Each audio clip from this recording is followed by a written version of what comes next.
We're supposed to get a countdown. I do see a circle in the top corner that says views and it says 0. Like it shows an eyeball and it has the number 0 beside it. Interesting, because I don't see that. Yeah. Okay, give me 1 second here. So you seen the chat, right? Let me bring the chat up. Yeah. Do you still have Matt in there? He just went to the washroom, or he left his chair. Okay, sounds good. I can see guest chat privately with host and other guests, comments, see that as well. Yeah, I just put a chat. Oh, Now I've got one view. There's one viewer. I just put a comment, but I don't see it showing up anywhere. Do you? Yep, it did come up in comments. Oh, Hey, everybody. okay, now it did. So then if I hit add to broadcast, there you go. All right, we can still do the same thing we can do in Riverside. Now, do you think someone's actually watching us, though? No, it's unlisted. But I do show, it said 0, and now it shows 1. Yeah, 1 is us. Me, because I just wrote in the chat on my phone. Oh, watching okay. it. Oh, okay, you did that there. Okay. I did it. Because you're able to go in. Yeah. Gotcha. Okay. But now it still says Chain Up Podcast. Hey, everybody. Yeah. I'm just seeing if there's a time thing on it, but there's not, so I'll just get rid of it. All right, we're good to go. So what are you going to do with Matt then? Are you just going to why don't you put a guest chat to him, or what do you want to do? Or just so when he can hear us, so you can talk to him. Oh, like, is he back? He's sitting. Sorry, I can see him. Yeah, I can't see anything. Yeah, Matt's sitting at his chair. Hang on, Matt. Hang on, Matt. I'll unmute you. So that's a unique thing, Matt, is that as Daryl, as the controller there, he can see everything. All I can see is what he shows me, which is him and I. Why? See, now you're not unmuting, Matt. Did you mute yourself, Matt?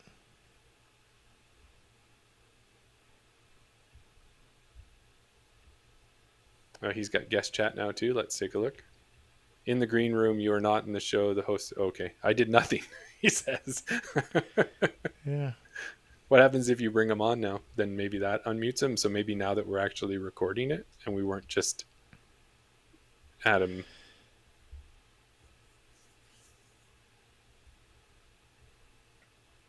Ah, there we go. You got it figured? See? Because we're recording now. Yeah, so now it actually does green room him, does it? So now, sorry, Matt, I'm just going to put you back in the green room. Okay, now speak, Matt. Yeah, now we can't hear him. Okay, so once we're recording, people in the green room, so we can, sorry, Matt, there's a bit of me talking to Jeremy and figuring stuff out. So when they dial in, I can accept them, bring them into the green room. I can see them. They can hear us. So we can keep talking. And then when you say, let's welcome Matt LeLacheur to the show, I hit remove him from the green room. He knows, he comes live. We go bish bash bosh. We're good to go. So this actually works really good. Okay, I'm happy now. So that's good. So if are we good to start? Yeah. Okay, so then let's say to Matt, let's say we're going to need about 20 minutes. So he's good to either sit. He can just leave it open like that, but he can kind of do his thing and come back or whatever he wants, right? Yeah. Okay, cool. So Matt's good with that. I'm good with that. Are you okay having Matt in the green room listening to us? 100%, because if people listen to us all the time, it doesn't matter to me. Yeah. And I can't even see him. You're the one who can see him. So if he like puts a pout on because of something we said, or like, oh man, you guys are boring. If he starts yawning and stuff, you're going to see it. I'm not. But also now you've got that guest chat. So you can also mention, if there was I'm just thinking of other situations that we've been in where I've been, like I was talking to Rebecca Don and we had Daryl Banks waiting previously on Riverside. You don't even have to tell me now. Or you could still tell me in the guest chat, but you don't have to send me a text to say Matt's in the lobby. Right. But previously, when Daryl Banks or whoever was waiting, they would be just waiting and they wouldn't know when we were coming to them, if we even knew they were there. Like they wouldn't know any of that stuff, right? Yeah. But now at least they can hear us and they know that, okay, well, I've let him in now. So he knows that I've acknowledged him at least. Right. Yeah. Okay. Good. So we're recording. We'll do our own little 5, 4, 3, 2, 1. Okay, and then we'll give it a pause, right? Yeah. And then we'll just get ready to go. Go for it. All right. Feels a little different, doesn't it? I just had to scroll to the right part of the section. Okay, you're at the right part of the section. I'm at the right part. Okay. So in 5, 4, 3, 2, 1. Well, Daryl, I'm sure that was just the most perfect update on what the pros are doing or what they're not doing. How do you think it went? Oh, I'm sure I did a perfect job. Yeah, I guess we'll find out tomorrow or today. Daryl the I'm future. confused. Yeah, Daryl in the future. Good job. There you go. Well, let's keep rolling along and get into the Cold Garden Cup finals. Yeah. So, brand new tour this year, put on by Jordan Alway and also Cold Garden Brewing, Limber Disc Golf. So, Taylor Jeffels is involved. Yep. At Cold Garden, we've got our buddy Blake Belding. We love that guy. You know why we love that guy? Go ahead. Because every time we see him, he's got beer. I thought you were going to say because he's just a lovable character. He's always got a smile on his face. He's very welcoming. You can always have a chat with him. But, I mean, he's always got beer. That's always a bonus as well. Yeah, those are always things. I'm sure he hears it all the time. And he's got good beer, right? He's got that cake face. I love that beer. That's a really good one. Yeah, that's really good. Well, that event's been going on all year. I'm trying to remember. I don't know exactly how many events Jordan had in there. That would be something a good podcaster would know. But what I can tell you is, go ahead. We can direct people to their website or to the disc golf scene so that they can look at the standings and they'll be able to see how many events there's already been. Yes, that's for sure. And most of the events all in Alberta this year, with one event coming up in BC. And then there was, of course, Gold Eagle in Saskatchewan. Mm-hmm. And all of these events are adding up. And, you know, there were women's only events that were double points. There were other ones that were 1.5 points, but we're getting towards the end. And what we're going to have is a Cold Garden Cup Championship. That's going to happen at Red Tail Ridge. Just checking my notes here, on October 5th and 6th. And that Red Tail Ridge course is in the Calgary area. Do you know anything about that one? No, I've never heard of it. I know there was mention that Sam Western has been there or visited it. So I didn't really know what he said about it. What did he say? Okay, you're right. Because when I was talking with him, he had mentioned he went down there for some other tournament recently. And he said it was a really good course. It's still a little bit in development, like, you know, similar to, say, any of our other courses like Niska, where they don't actually have a tee pad in place or a full tee pad. They're kind of in their transition. But he said it looked like, he had said it was a really good course. It's going to have some challenges to it. It should give the Cold Garden Cup Championship finale people a chance to really test their skills. Yeah. That's an interesting concept to any of the tours that we had previously in Alberta or in this area. That, you know, this is actually going to culminate in a tour finale, so that'll be exciting. I think so. And the other thing that's kind of a way that Jordan and the team encouraged people to get to the finale was that they're taking that event specifically and giving it 3 times the points. Right. So when I was looking at some of the way the points work, you get points if you're first, second, or third. Like you get like 5 points, 3 points, 2 points, something like that, similar to maybe the way our fantasy picks work. Yeah. But then on top of that, you get a point for participating automatically.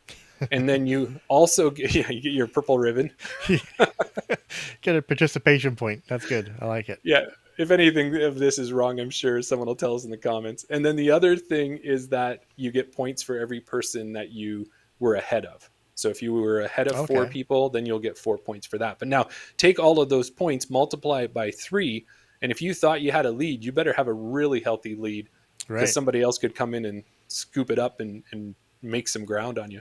Or conversely, if you look at the standings and you're maybe 3rd or 4th or even 5th or 6th, if you're just out of that podium, there's a good chance that if you show up and you do well, you could leapfrog quite a few people, and maybe you could even be looking at getting back on the podium. So definitely check out Disc Golf Scene. I believe is where all the standings are. Check the Gold Garden Cup. Check to see where you're standing, and maybe this might be an event that, you know, it's like you said, it's a worthwhile event if you're going to get 3 times the points, rather than it just being a pointless tournament that you could go and just get 5 or 6 points or whatever. If you can get 3 times the points and actually push you towards that goal of actually getting a good finish, it's got its merit for having, you know, going to this tournament. Yeah. And if everybody goes back to our episode where we interviewed Jordan and Blake, you'll see that Jordan showed off the the trophy that he had put together, which is a really cool looking keg with a disc basket on the top of it. And we even got to get a right up and personal glimpse of it at Falcon's Flight as well. We did. Sorry, I was just remembering. Go back and watch the episode. Yeah, go back and watch the episode. There's a Jordan loves it as well. It's a good moment exactly. in the show. Yeah, no, he had it down at Falcon's Flight, brought it around. You know, I don't know if we joked about it during that episode, but the finale, the winner was going to get it filled up with beer, and you get to take it home. And once it's empty, you bring it back. I mean, I don't know if that's what's actually going to happen, but it's, you know, at least if we tell people that, maybe they might actually want to try and win it. Yeah, certainly. Well, another bonus to try and win it. Yeah. So definitely go check out the leaderboard. There's some people, like I'll shout out Travis Bouchard, Duncan Holness. They're people in the MA40 division.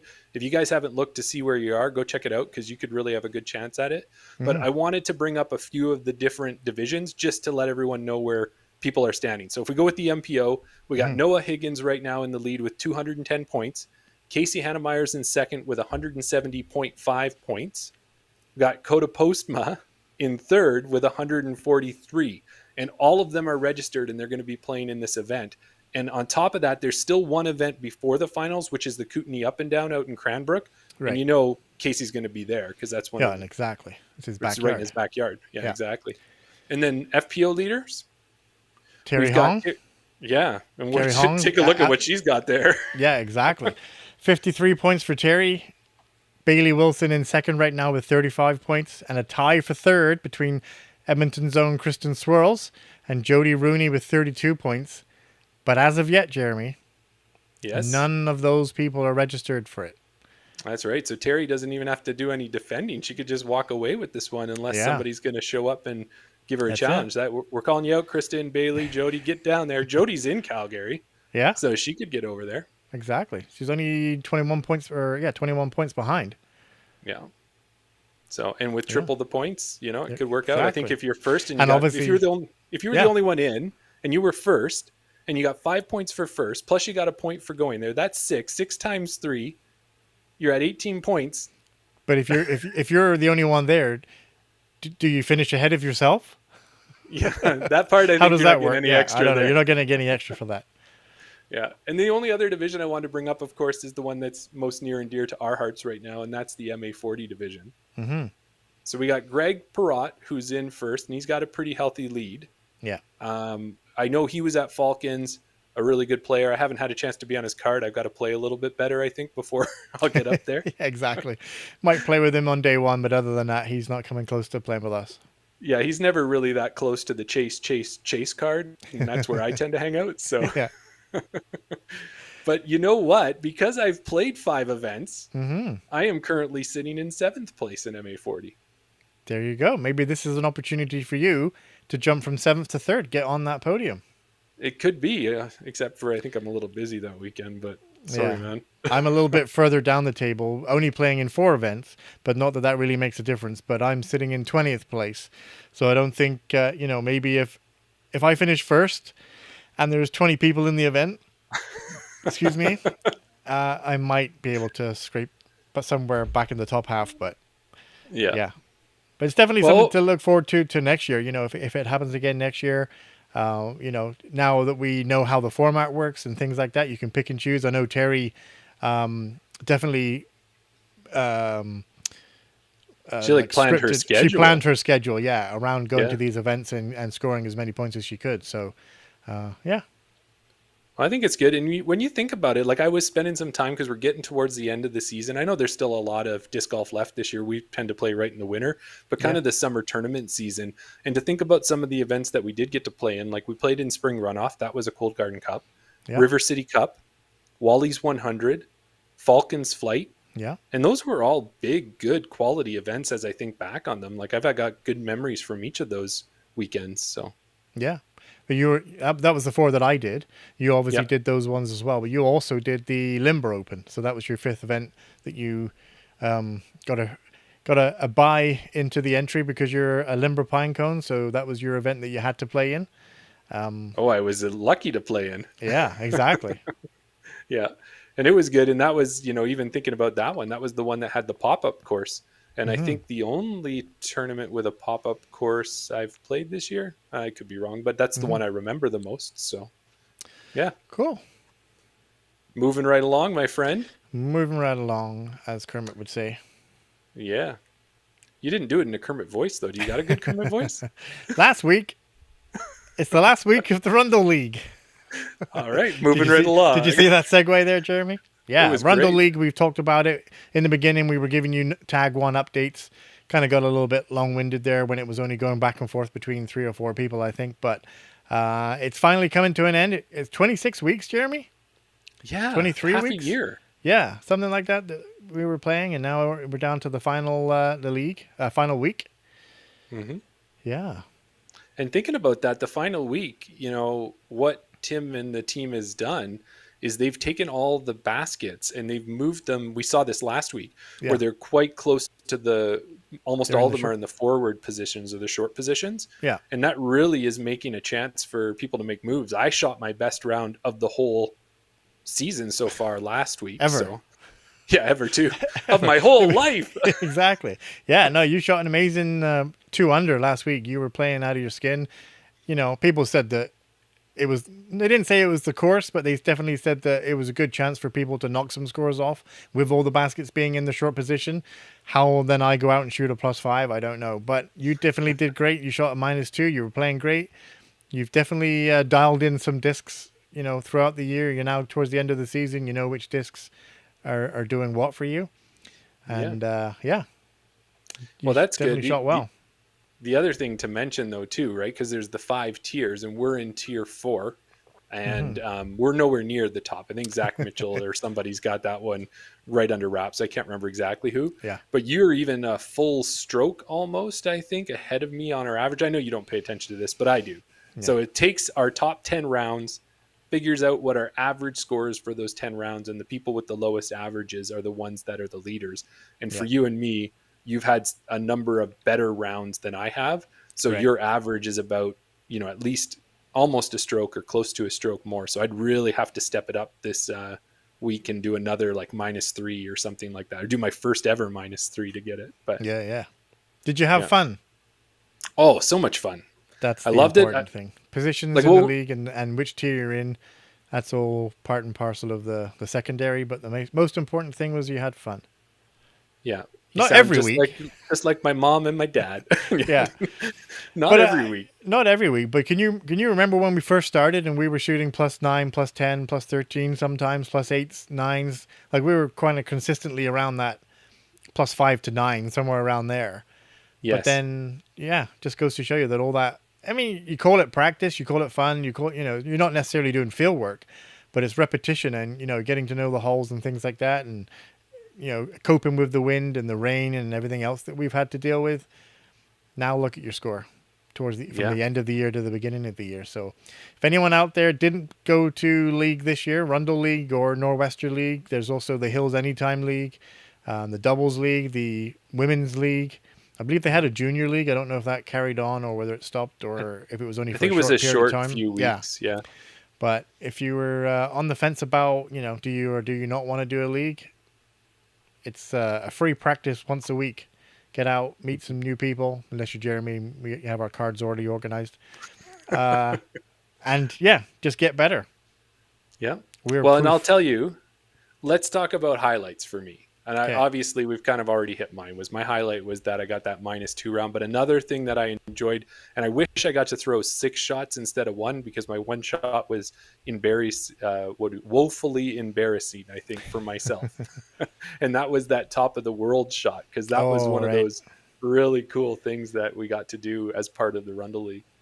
Yeah, I enjoyed the top of the world shot. That was I would say once in a lifetime. It's not once in a lifetime. Once a year or it's there. You can just walk up the hill and throw the shot. Nothing's stopping you from doing it, but no one thinks about doing it. Spotters. Yeah, exactly. The other thing I enjoyed was the alternate tee pads. Yes. Actually having permission to throw off the tee pad and go off into the, nowhere just to come up these new lines that Tim decides that he wants to put us through. And then the one disc challenge as well. That was kind of fun. Something that we always say that you should do because it makes you improve with that disc, but we never really, like we said before, whenever we get to go out, we only get to go out once or twice a week. Do you want to spend that once or twice that you actually get to play and enjoy a round of disc golf? Do you really want to go out with one disc and just play the whole round with one disc and then come back in feeling like, oh, I wish I had my other disc because I could have thrown these better shots or whatever. Yeah. So it's kind of one of those things where it's awesome when we're encouraged to do it because you probably wouldn't do it on your own too often. And the other thing, I'm going to say one thing that was not a highlight for me was number 5 basket in the raised position. That can go away forever. I'll tell you that much. Yeah, you didn't kind of like that hole. I kind of liked hole 5. Yes, and why did you like hole 5, my friend? What was it about that one? Yeah, it may just have been because I got my first ever ace in Rundle League. I was the first one to get an ace. I think it might have been week 3. Yeah, it was early. It was early on. I know I was the first one to get one. But yeah, my trusty Globerg, hole 5, down the hill. I'm not going to say I aimed for it. The wind caught it, pushed it up, and dumped it in the basket, but I'll take it. Yeah, that's got to be your favorite ace of all time, I'd say. My favorite ace? You're trying to say that I have more than one, Jeremy? I don't know. Yeah, I thought I saw a post today. Yeah, I played Hermitage today, and hole 13, I got myself an ace with my rock. Oh, there look at that. You got the post. That. Even put it up there. Yeah. Look at that logo on that rock. No wonder it went in. Exactly. There's no way that would chain out. Save that for later. Yeah. No, that was pretty cool. Yeah. Well, congratulations. I would say that I wasn't aiming for it, but I kind of half was. I knew I wanted a kind of a bit of a turnover. The leaves are starting to fall, but the way the basket is, it's in the short position at Hermitage. Wanted a little bit of a flex line backhand. And it was one of those moments where I'm like, is it going to... Oh, it went in. And then quickly turn around. And obviously I was playing on my own and there was no one around to witness it. But I texted you right away to let you know that it went in. I like to say, too, that I did kind of witness it because I think as you were getting ready to start that round, I said, you know what? Do me a favor. Send me the link on UDisc. I can kind of put it on my phone to the side and it'll give me a little excitement. I can live vicariously through you. And what a day to do it. So I did kind of witness it from afar. Witnessing on UDisc. Does that count? Yeah. So if I sign it really small, like I was far away, does that count? There you go. Nice.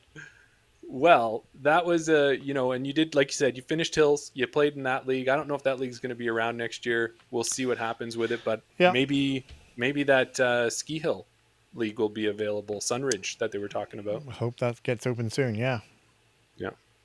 So I did have one other thing. I had breaking news that we should add, and then I think we should get to our guest. But breaking news, did you see the other post that went up today by one Tim Plamondon? I did. We kind of had already alluded to it, in conversations that maybe that was going to happen. And so for those that don't know or don't follow Edgar, well, why are you not following Edgar or even Tim? I think it might have been on his own private channel or in his own personal channel, sorry. But Tim Plamondon, president of Edgar, after 4 years being a member of the board, has decided that he is not running next year. He wants to take some time to actually go and play disc golf as opposed to running all the tournaments and TD'ing and everything else that he has to do, which is a job well-deserved. Yeah. A rest well-deserved, yeah. I'm a little nervous there, Daryl, is because he just got like his 30th ace, I think it was, and it wasn't actually with a Firebird. And that's with him. Yeah, it wasn't with a Firebird. It was, I don't even remember what he throws said. Something else other than a Firebird? Maybe he forgot his discs and had to borrow one or something. Yeah, maybe. But he hit his 30th, and that's with him doing all these other duties and working and doing president, running tournaments and stuff. If he's got time to just play rounds, I'm a little nervous of what's going to happen. Yeah. And I played with Kristen the other day, and she said that every basket, he's running the ace on most baskets. So, yeah, expect that number to go up a little bit. That's it. But we should say, Tim, you've welcomed us and our podcast into the Edmonton disc golf community, and we appreciate everything you've done there. You've helped us out with our fantasy picks. You've run a great league, great tournaments, and we appreciate everything you've done for Edga. And we know you're not going anywhere, but yeah, we're thankful, and we just wanted to make sure you knew that as well. Absolutely. Congratulations. Earn your time. Enjoy your time off. Yeah. Why don't we get to a guest, Daryl? What do you think? That's what we're here for. All right. This week's guest is a local from Edmonton, Alberta. A PDGA member since 2021, he's been involved in all facets of disc golf, from playing to vending to tournament directing events and working to establish, hopefully, the next 18-hole disc golf course in the Edmonton area. We're excited to talk about all of these things and more. Join us in welcoming the Wildman, Matt LeLacheur, to the show. Hey guys. Hey, Matt. How are you doing? Oh, I'm doing great. Yeah, thanks for having me on. This is awesome. Yeah, we're excited. This has been one of those things that's been a long time in the making. Right from the start of Chain Out, we've said, we got to get Matt on. He's a personality and doing so much in our local community, and it just finally worked out that we were able to get you on the show. Yeah, absolutely. No, we delayed a little bit, just kind of waiting for things to kind of shape up over this past year. Things have been interesting. But I enjoyed the preamble there, and I swear this wasn't scripted, but you guys were talking about Cold Garden, and this guy right here. Look at that. That is exactly what I'm drinking. It's one of the best beers. Face on hand. Yeah. It's pretty great. Yeah. And actually, I bought it. I'd never had it before, and then I recognized the Cold Garden logo at the liquor store. I'm like, hey, I better try this. Got to support. Yeah. Well, and that's it. That one there too. It's like, it does have a little bit of sweetness to it, but it's not. Don't worry, you're not having a whole can of icing or something like that. You're actually having a beer. It's just a beer that tastes nice and sweet. Yep, exactly. Yes. Not one I need more than one of, so that's perfect. I just want to say something to start with, Jeremy. I mean, maybe it is a thing that we do, but every time we get a guest on, if you notice a trend, everybody has discs hanging on the wall behind them. Are they any special discs that you've got hanging up there, Matt? Nothing super special, but I mostly put them on the wall because this is my office, so I never have to look at that wall. So it was just blank forever. And then I went on a different podcast a few months back. I'm like, I guess I should have something on the wall. It's like, okay, well, a couple finishing nails and throw some discs on there. There you go. So the only kind of interesting one, I guess, would be there's Terry Hong's. Yeah. Yeah, the white one. Terry Hong's the white one here. Yeah, there we go. Looking in the green screen. And then we got just some random one. I think it's MVP Open 2022. I think it's a Hex or a Crave. Okay. And this one here is kind of an interesting piece of history. It's called The Wheel. It is the only disc. It's from Quest AT. So same guys that do the turbo putter. You guys are familiar with that one? That serrated edge kind of swirly thing you throw. Yeah. Kind of turbo style. Yeah. So it's Quest AT made this thing. It's the only disc that was ever PDGA approved and then had its approval revoked. Oh. Yeah. And what was the reason? Do you know? Always grab. I do know. It looks like it's the other side, upside down. Well, it has basically a rim on both sides. Right. So rim and rim. So it's called the wheel, the stroke saver. There we go. Gotcha. The wheel. Stroke saver. So it's intended to be basically a roller. So you hit the ground and it just kind of rolls for days. You can't throw it super hard or else it kind of turns over. But if you throw it soft, doesn't matter which way it hits. It kind of rolls until it falls over. So it was a cheat code. It was a bit of a cheat code. Not a great cheat code, but a cheat code nonetheless. So now if you look on the PDGA sanctioning for discs, like the approval, it now says something along the lines of a disc now has to have a distinct top and bottom, as opposed to you can have a rim on both sides. Right. Yeah. That's interesting. So, wow. So that's size. I figure I'll put that one on the wall and I can just swap them out. Yeah. Yeah, that's awesome. Well, the other thing, Matt, when you were pointing at the discs behind you, we had Ryan Norquay on he's the TD up at the Larger Than Life tournament up in Whitehorse. And when he was on the show, one of the things he did was he had a wall of discs behind him, and we asked about one or two. And Daryl and I were amazed because he was just like, boom, this one. And he was doing it so perfectly. And you showed that you're just like us. He does have a talent to do that, I'm sure. So... Well, you know what? We want to get into it. And on our shows, one of the things we like to do is get your origin story. And we're not just going to ask you, how did you get into disc golf? I have to come up with something cool and creative. Well, I say cool, but we'll see. Yeah. So let the chat decide. Yeah, we'll let them decide. But I've tied it to a movie. We'll see what happens. And it gives you a little time to think. And I haven't done one in a while. So all these preambles, and these preempts. But here we go. Maybe you started disc golfing when you met one tough dog who taught you a number of valuable skills. You started playing tournaments and were almost like a hitman, the way you would nail aces with your trusty yellow Lazotl hex. After competing in tournaments, you stepped back a little and decided to design your own disc golf course. As you proceeded, it felt like there was a gang of people trying to stop or maybe even kidnap the course. But when anyone asks, you tell them, you have a very particular set of skills you've acquired over a long career in disc golf, and those skills will ensure that your course is approved. Maybe that's not quite how you got into disc golf, but why don't you tell us how it really happened? That would make for a pretty great movie, actually. I'd watch it. Yeah, I'd hate for something to get taken from you, so. I know, right? It'd be terrible. So origin stories. So I actually grew up just up the hill from Rundle Park. So for those outside of Edmonton, that's kind of like the major course in Edmonton. It might be the first one in Alberta. I'm not 100% sure on that.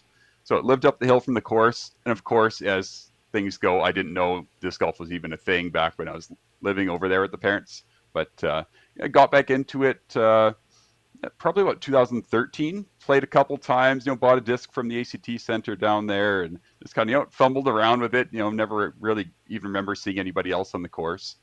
And got bigger into it probably about 2017, 2018.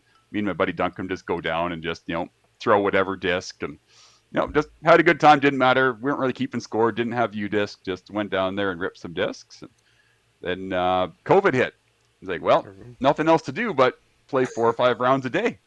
So we got deep down the rabbit hole of, ordering a bunch of discs and trying to get better. And then you started seeing a bunch of people out on the course, which, before that, like there were people out there, but it wasn't, it was a different world for the pre-COVID compared to kind of COVID era and beyond. Right. So that was basically it. Just kind of, got deep into it. And Yeah. No, that's awesome. And, I think that's a story that we've heard. And, I feel like I was a late COVID disc golfer myself because it was, the St. Albert course starting out with orange buckets in the trees during COVID and going, what the heck are those things? And then later on seeing the actual baskets and pulling out the Canadian Tire style dollar store Frisbees and doing it. But it was, it was one of those things where, it really turns it into it. And luckily you got to do it all at Rundle, like that original course in the Edmonton area. That thing, from what I understood when we talked to Chad and stuff, it's been around since the 80s. So, I think like mid 80s it was put in, early 80s maybe. Yeah. And then up until that last, didn't Chad say that last basket, or Wally say, Daryl, that it was stolen? It was Wally. Yeah, it was over by the trail house. It was one of the original baskets that was there, and then he showed up one day and it was gone. Yeah. It would have been nice to just have that still left there, just not for people to practice on, but just to see kind of like an evolution of baskets, right? I mean, we've all probably played down at Wetaskiwin, and we know what their baskets are like down there. That's kind of a bit of a nod to the original course back in Alberta. I think that was the first course in Alberta where those baskets were handmade, I believe, over there. So it would have been nice to keep the basket at Rundle there, just to kind of give a nod to the past, but wasn't meant to be. No. Well, we're talking about origin stories in that, Matt, but I have another question about origins. And what's the origin of the Wildman name? Where did that come from? So essentially it's kind of German mythology. So whereas in North America, kind of, modern day, we have Bigfoot, which is essentially kind of this big hairy beast that, is the secretive guy that, more of a beast that goes through the forest and is kind of very mysterious. So the German folklore that kind of Bigfoot kind of evolved into Bigfoot. Wildman was essentially kind of a giant human that was kind of at one with nature in the forest, kind of this semi-mythological creature, but kind of also a protector of the forest and kind of the not really a saint, but like a creature that would protect those who were in the forest or were in need, things like that. So kind of in tune with nature and all that type of stuff. But it's actually turned out to be even a better name than I thought, just because of the mythology of Wildman. It's kind of like this misunderstood giant that's in the forest where, the villagers are scared of this guy, but he's actually kind of there to help you and prevent the forest from eating you and, the dangers of the other creatures and stuff. So it's a little bit prophetic in that way. And how did you find... Sorry. I would say, did you find that you started to connect more and more to Wildman as the beard grew out and you're almost resembling in some cases? That is a little bit by design, yes.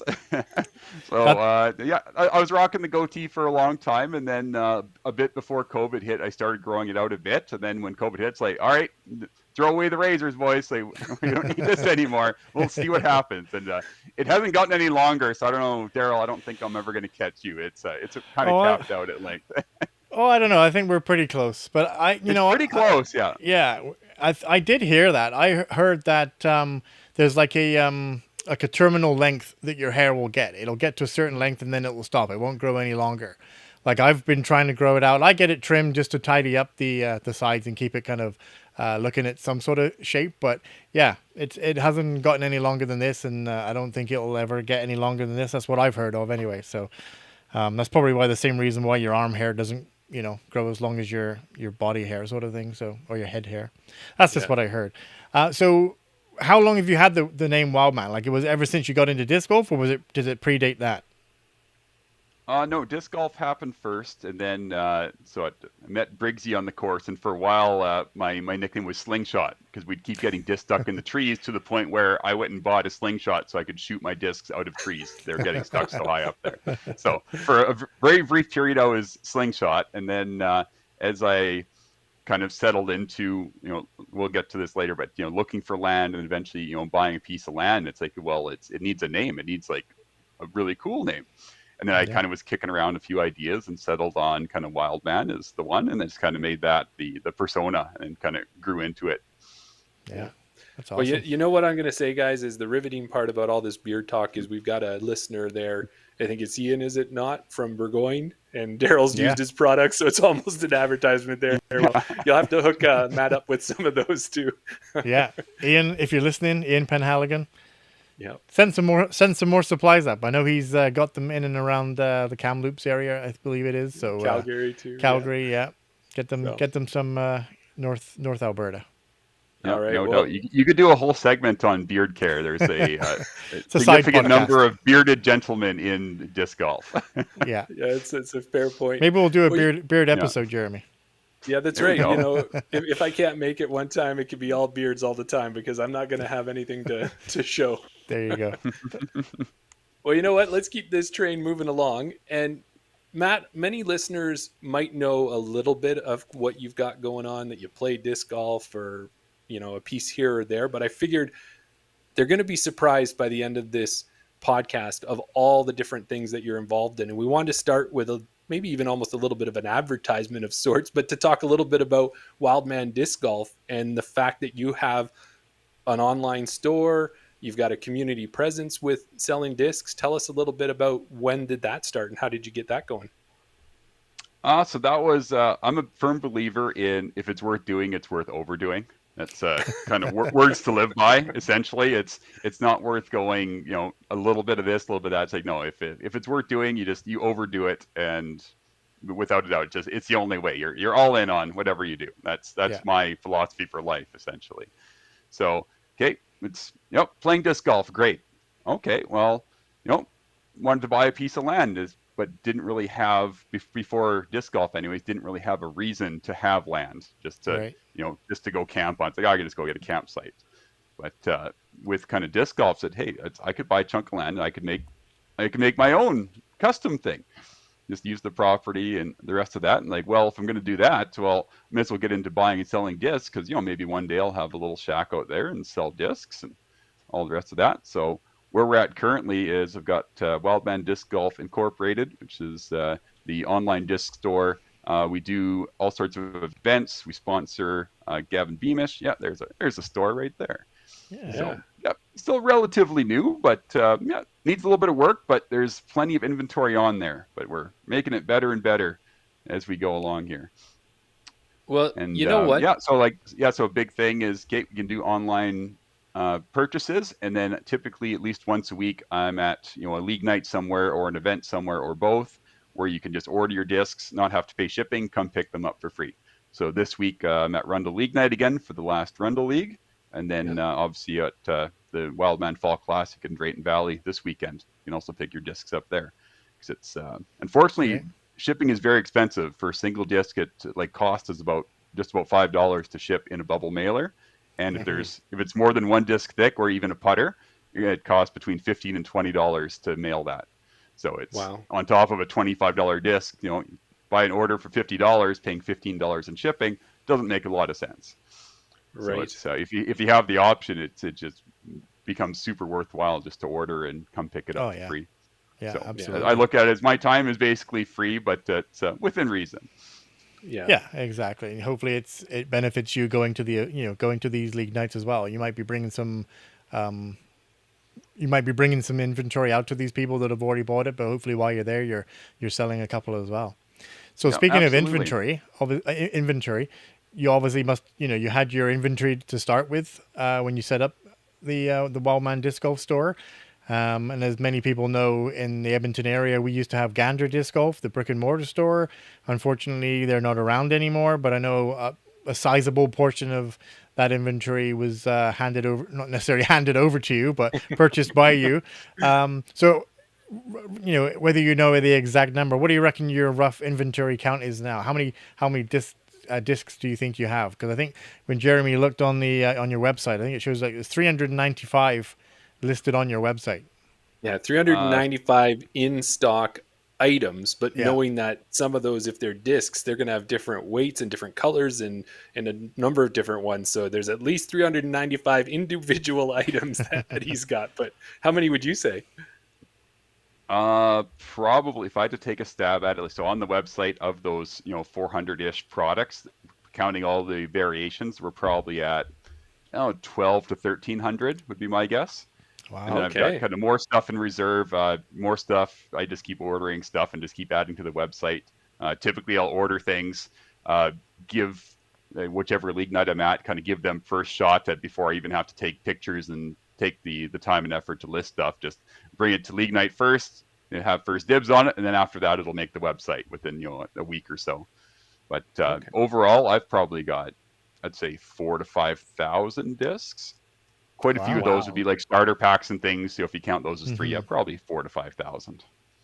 Yeah, that's quite the inventory. And that's something that I don't know that a lot of people might know, because when you go out to a smaller event like a Thursday night league night, you'll bring some of your inventory and people might think, oh, okay, yeah, that's what Wildman's got. But when you got like 5,000 discs, you just can't carry that around to every single event. You'd spend all night setting it up and taking it down. You sure would. Even with, I know like JK Discs runs around and they've got like their little kind of trailer and stuff behind that they tow behind the minivan. And like they're probably bringing, a couple thousand discs, I'd say. Me and my car currently at some point we'll upgrade, but in the car, like I probably pack about 500 to league nights and things. And so I kind of rotate that in and out, kind of so people kind of see different things and not just kind of see the same stuff week after week. And then after a while, it's like, Kate, just if you know I have it and it's on the website, you should probably order it on the website and I'll just come bring it to you. Because the chances that I, of those 500 discs out of the thousands I have, the chance that I bring it to league night is quite small. Yeah. But that's the thing with discs. It's, people want specific colors, specific weights, specific plastics. So, okay, if someone says, I want a Latitude 64 diamond. Okay, well, I carry those in probably 4 different plastics, probably each of those, between 2 and 4 colors. And there's some weight variation. So, I mean, just diamonds, I probably have, 20 or 30 available. Yeah. So I guess diamonds are a Wildman's best friend as well, then, is what we could say. It is a great starter disc. Latitude 64 does a great job with their starter line, where they've got kind of the easy to throw stuff, and that's kind of the first one where it's like, hey, I need an understable kind of fairway driver. Yeah. And so it's a little bit lighter weight, and they fly pretty great. And to the point where once you start throwing harder, they turn over a bit too much. They've started now making what they call the full character, the heavy diamond. So instead of a diamond in 155 to 160 grams, they now make them in 170 grams. Right. So quite a bit more throwable, even if you can throw quite hard. Yeah. In those weights. I think it was Colleen McInnes that we were talking to, that she said that she's bagged a diamond for quite a while. I think she's got 2 or 3 in her bag that she still throws to this day. Yeah, and that's one of our top FPO Canadian pros carrying one still in her bag, right? Yeah. Mm-hmm. Well, Matt, another question I would have is, because you have all of these number of discs in your inventory, people might not know about a few of the gems. So if I was to task you to say, what's one of those unique discs that you have available for sale that maybe people are unaware of, and listening tonight, that's something that they might want to check out on the website or contact you about? Not the wheel. One for, yeah. No, not the wheel. That one's not for sale.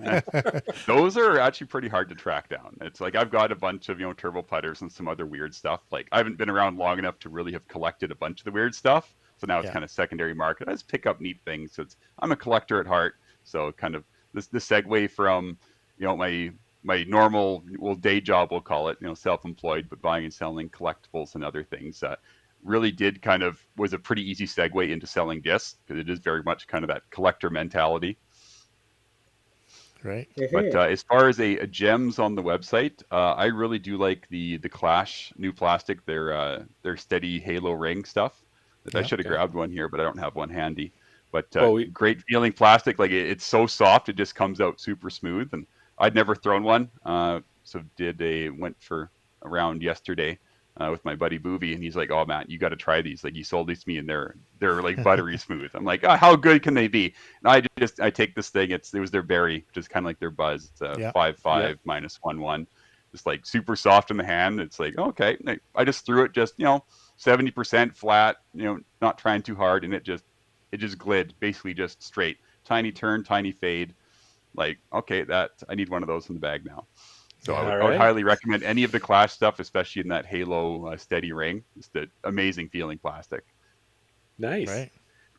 Well, we had Scott Stokely on the show at one point. One of the big things that he tried to hammer home on the website, on the podcast, and we'd heard him say it on other podcasts as well, almost every chance he can, is to support local, because of how many things, and we're going to keep going into the next things, of what your local disc golf stores and online sellers and what they do for the community. So first of all, thanks for doing all that, and let's just roll it along.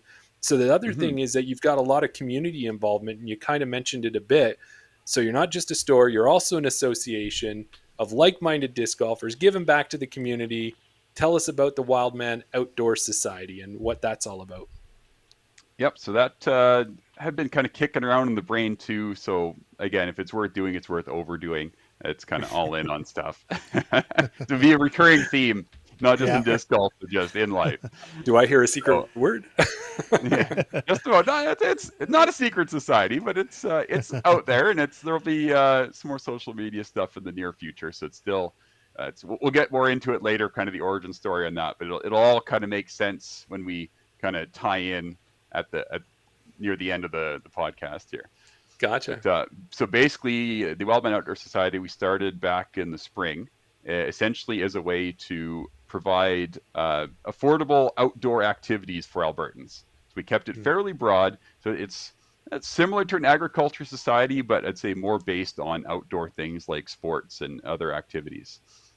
Okay. So that's kind of the overarching idea for the Wildman Outdoor Society. So disc golf, obviously a big part of that, but we could, easily, turn that into things like, snowshoeing, cross-country skiing, just other outdoor activities, potentially even some indoor activities.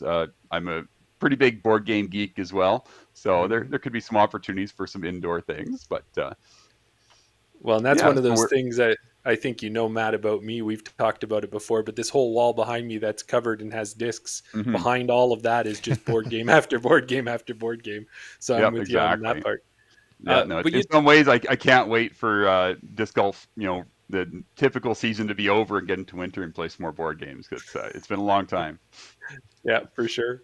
And it's still waiting on it, but I have a disc golf board game Kickstarter coming my way. And I think we're down to the last couple months. So once that one gets in, maybe we'll all get together. Do you think that we did talk about that, Daryl? Hey, that could be an episode. We talked about it. Yeah. Back in the day when you said that, you did the Kickstarter and that it was a thing and it was happening, that, yeah, maybe that was a thing that we could do like a live or a group session, playing the game, see how it plays, and do something along those lines. So yeah, we can have a look at that one maybe once you actually get the game in your hands. Yeah, well, we got someone to join us now, Matt. You're in. Yep, definitely count me in on that. So I'll just segue back into Outdoor Society stuff. Mm-hmm. Yep. And then we got my brain is all about just segues and things, and it'll tie in at the end. So basically, yesterday, my buddy Boovie and I, both members of the Wildman Outdoor Society, we met with the kids from Legal School, and we went to Hermitage Park, and we played a few holes from the Reds, and the kids had a great time, and just kind of teaching them disc golf and the lifestyle and all the rest of that, and yeah, it was great. We have another group we're going to meet with tomorrow as well. Yeah. So cool. And I've seen some posts up online there too. Sorry about that, Daryl. I've seen some posts up online where you, Briggsy was out with you guys as well, because you got a number of different people who are really supporting Wildman and being part of that community and going out. Mm-hmm. And that seems to be a fairly regular things that you guys will do throughout the year, is kind of connecting with kids and helping teach them disc golf and bring that to that next generation, which is an awesome thing. And it's we need a lot more of that. That's for sure.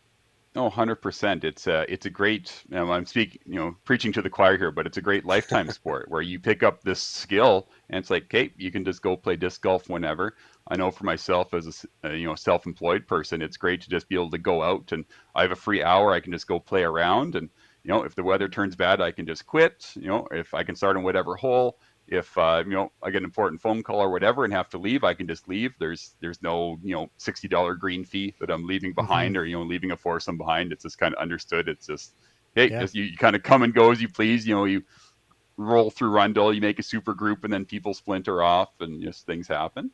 But teaching getting the kids involved is great. Just getting kind of discs in their hands. And I'd one of the gals in my group yesterday said, "Oh, it's like regular golf but better." Like, I'd agree with that. Yeah. I did not coach that. Just showing enthusiasm and having a better time with it. So for sure. Yeah. But we've done a few groups, especially from Legal School, kind of a special place in my heart. We'll say that. So to kind of keep teasing stuff with the property, that back a couple of years ago, they came out on the school bus and they had a great time. We went and we walked the hills, and I had some rental discs for them, and they had a great time.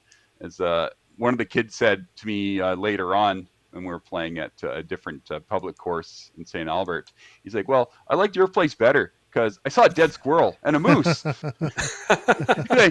There's a moose out in the swamp, like hundreds of yards away, but we could see him. We could see the horns or the paddles. Yeah, that's the paddles. Awesome. So, but unfortunately, that was a bit of cart before the horse thing.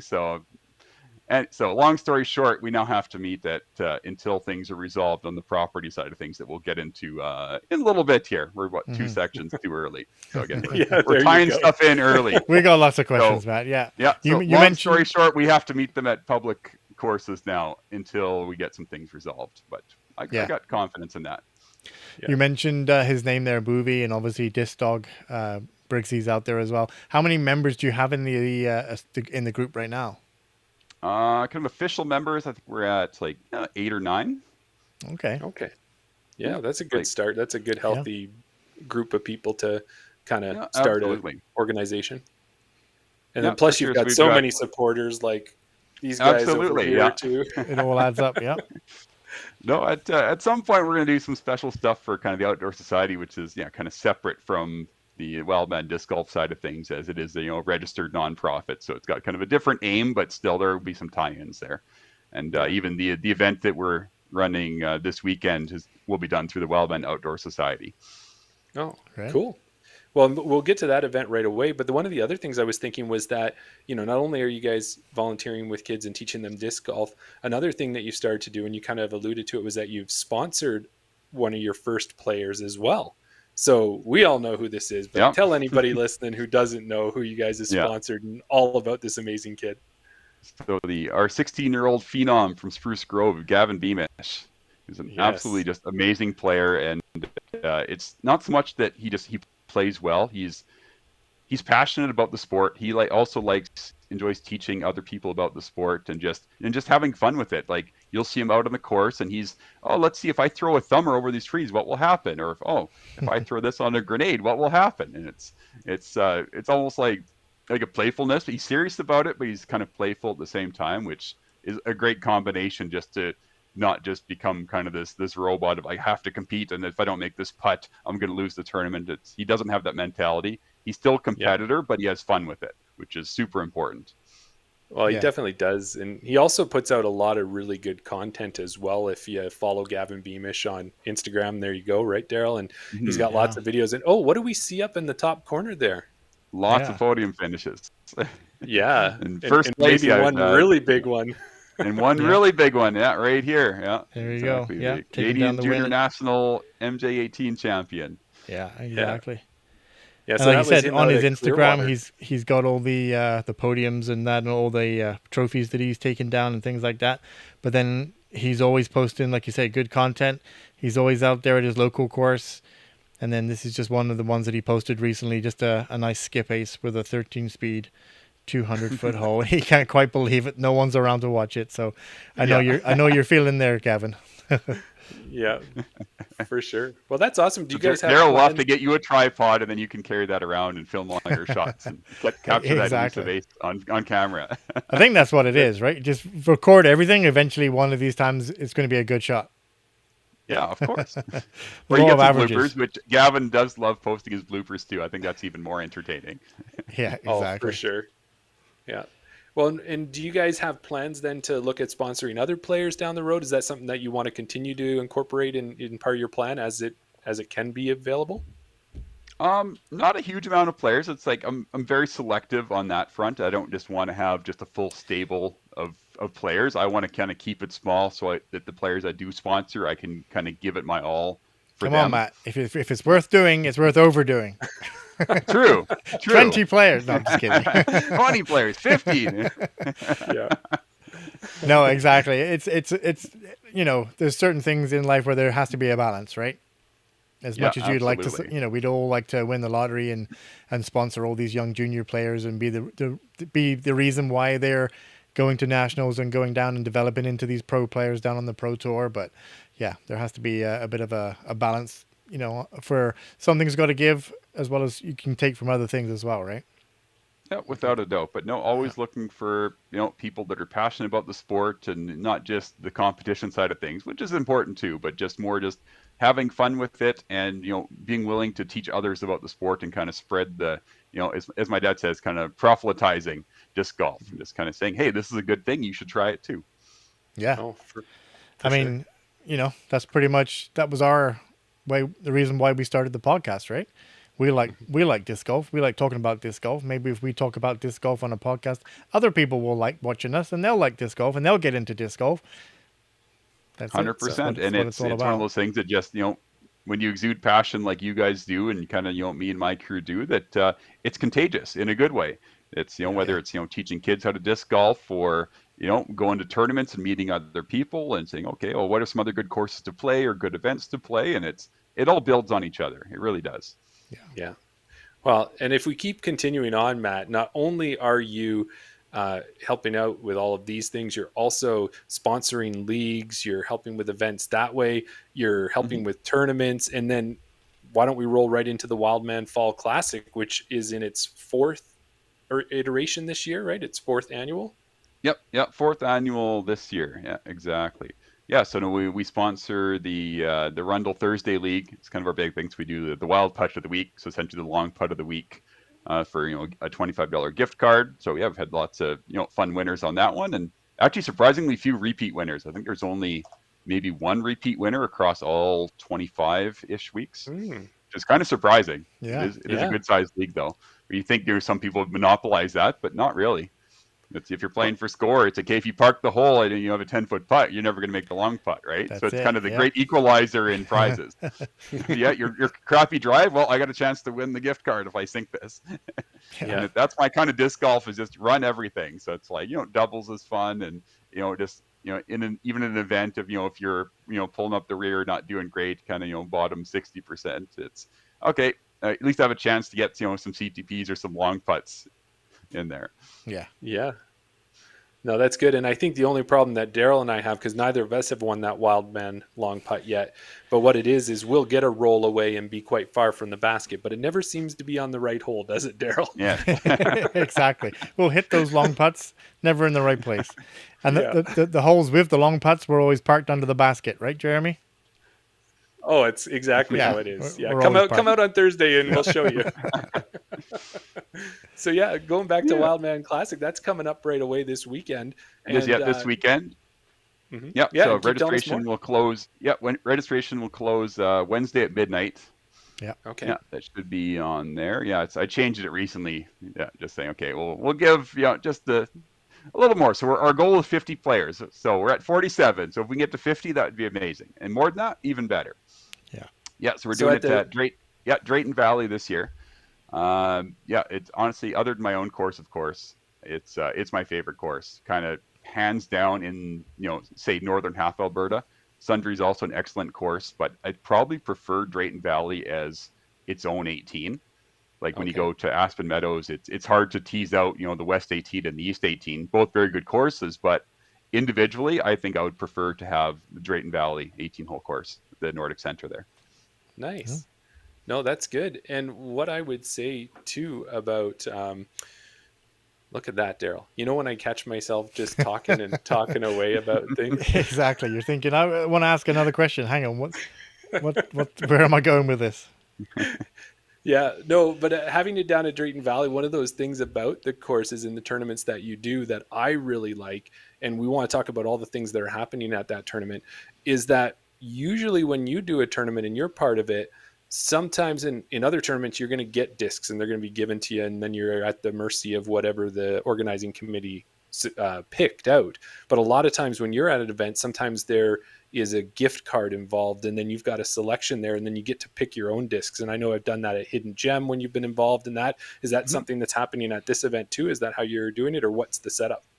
Yep. Yeah, we'll do same setup for that. Like that's kind of my typical, if I'm coming and bringing kind of inventory and stock, that you get kind of a voucher good for, it'll probably be $25. We'll work out the numbers kind of once registration closes. But because some people don't necessarily want more discs, or it's, they might buy discs of a, say a brand I don't carry or whatnot. So it's like, hey, they might buy a t-shirt. They might put it towards like a disc retriever or some other, bigger budget thing. We're just getting just kind of a random disc. I think for a lot of people at this point isn't super beneficial.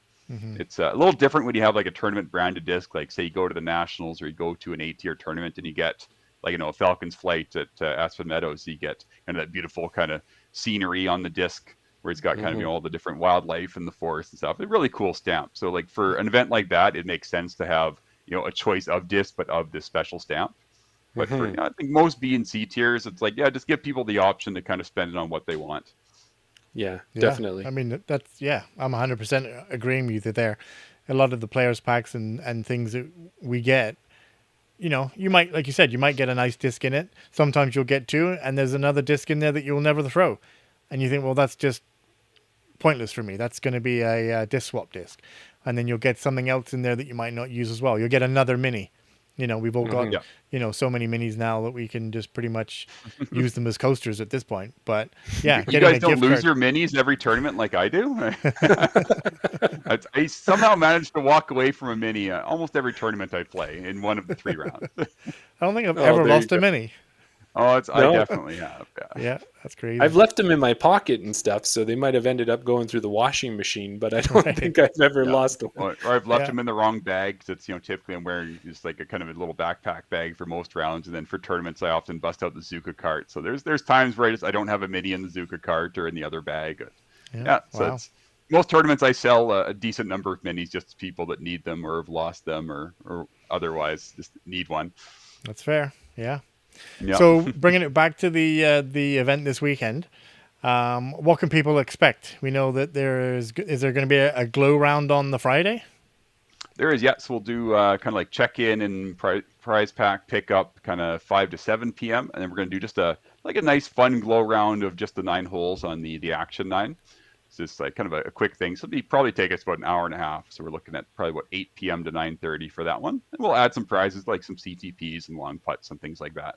And that one I think we're going to make open just to anybody who's there. I think whether you're in the tournament or not, if you're there, helping with the event or you're supporting the event or you're a family member of somebody in the event, yeah, come on in and play. It's like I'm big on inclusivity, especially for events and tournaments. So just nice. grab a glow disc and have at her. It's a good time. Yeah. We'll probably just play it from the reds and make it nice and easy and kind of all inclusive. Great. And then going on to the Saturday, so you're going to have the 2 rounds of disc golf on the Saturday. Yeah. Are we going to have some activities on the Saturday as well? That is the plan. Yeah, weather dependent, but we'll do some other, like some games and things like that. And it's, we'll see. I might even bring some board games out. We'll see if we can kind of, do the shift from disc golf into board games. And there you go. So again, it's my event, so I get to bring the things that I like to do. And I know at Wally's tournaments, crokinole is the big thing. Yes. Yeah. So I know. Daryl had a lot of fun. Yeah. It's so fun. Even if you're bad at it, it's like disc golf. Even if you're bad, it's still fun.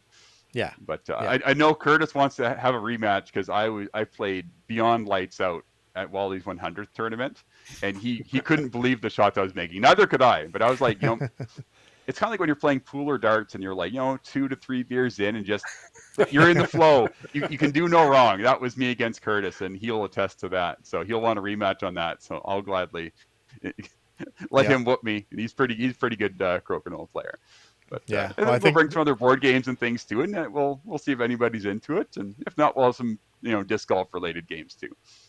Yeah, that's awesome. Just Sounds one like of those things that like lots of us, we all love disc golf, but we also like other things.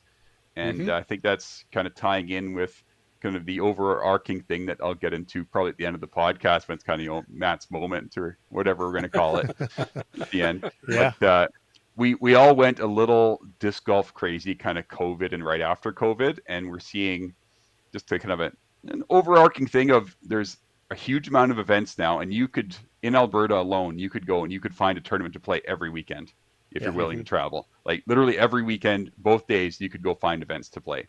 And it's not necessarily too much, but it's a lot. And some of us that were, kind of the disc golf bums of, okay, 3 weekends per month, I can get away for both days on the weekend and do the whole camping thing or hotel and travel and all the rest of that. And I think a few of us burned ourselves out a little bit on not just the competition side, but also the traveling side and the budget side of it. It's not cheap to go travel around the province and do these events. And, you're typically, eating out and, you're camping, you're staying in a hotel, and those costs do add up significantly. So I think next year and beyond, we're going to see a bit of a shift, especially in Alberta, because that's more like the events I'm familiar with. I think we'll see a shift in some events. Not necessarily less events, but different types, some lower buy-ins, probably more one-day events and things like that. And not only that, speaking from experience, we're all showing the gray and things like that. We're all in that MA40 division. It takes a toll on your body as well, playing so much disc golf. Exactly. None of us are getting any younger. Yeah. Well, because the typical event in Alberta is, okay, you show up Friday, you do a practice round, if not 2. You do, a doubles or whatnot. And then Saturday, you're playing 2 tournament rounds. Yeah. Then you're camping or staying over, and you're doing at least 1 round on Sunday. So you're doing 4 rounds in 2.5 days basically, then plus travel time and that. And it does take a toll on the body, especially on like the harder courses, whether it's a long ball golf style course or it's like an up and down like high elevation wooded course. So it does take a toll on the body, absolutely. Yeah, for sure. So anybody who has still some energy left at this tournament, they're going to be around for Sunday for their final round. You guys are going to do some prizes and awards. And I think, do you have an ace pot going on for this tournament too? Yeah, we do have a $5 ace pot. And most likely it'll probably end up doing the CTP. So we'll do like a top 3 get paid. So 50%, 30%, 20% if there's no aces in a tournament round. There's only a handful of holes that are aceable at Drayton Valley. So it kind of gives everybody a shot. You get your 2 discs, assuming nobody aces, you get 2 shots at just the CTP to get a prize. So yeah, well worth being in there. Because as I learned from experience, if you don't buy into the ace pot and you get an ace, your friends will razz you forever. That wasn't the one I got to witness at Fort McMurray, was it? It sure was. Yeah, that was the one. So in my defense, I hadn't had an ace in like 3 years. I had one early on in my disc golf career and hadn't had one in 3 years. And going up to Fort Mac for the first time, say, okay, it's a thickly wooded course and a fairly long wooded course, and it's the ball golf course. Like, what are the chances I'm going to get an ace? Like, okay, and just didn't think of anything of checking the box for the $5. And sure enough, on the tournament round, I think it was one of the last holes they played on the Sunday, just blind around the corner in one of the shorter holes, and just jarred it right in there with the glow Lozadal. And as I'm driving up in the golf cart going, yeah, ace, and I had the thing go, like the camera going for recording, and turned it off, and then, well, I didn't buy into the ace pot. Oh well, it's still an ace. Exactly, it's still an ace. Yeah, There were 2 other aces that weekend. I'm trying to think who had the other 2.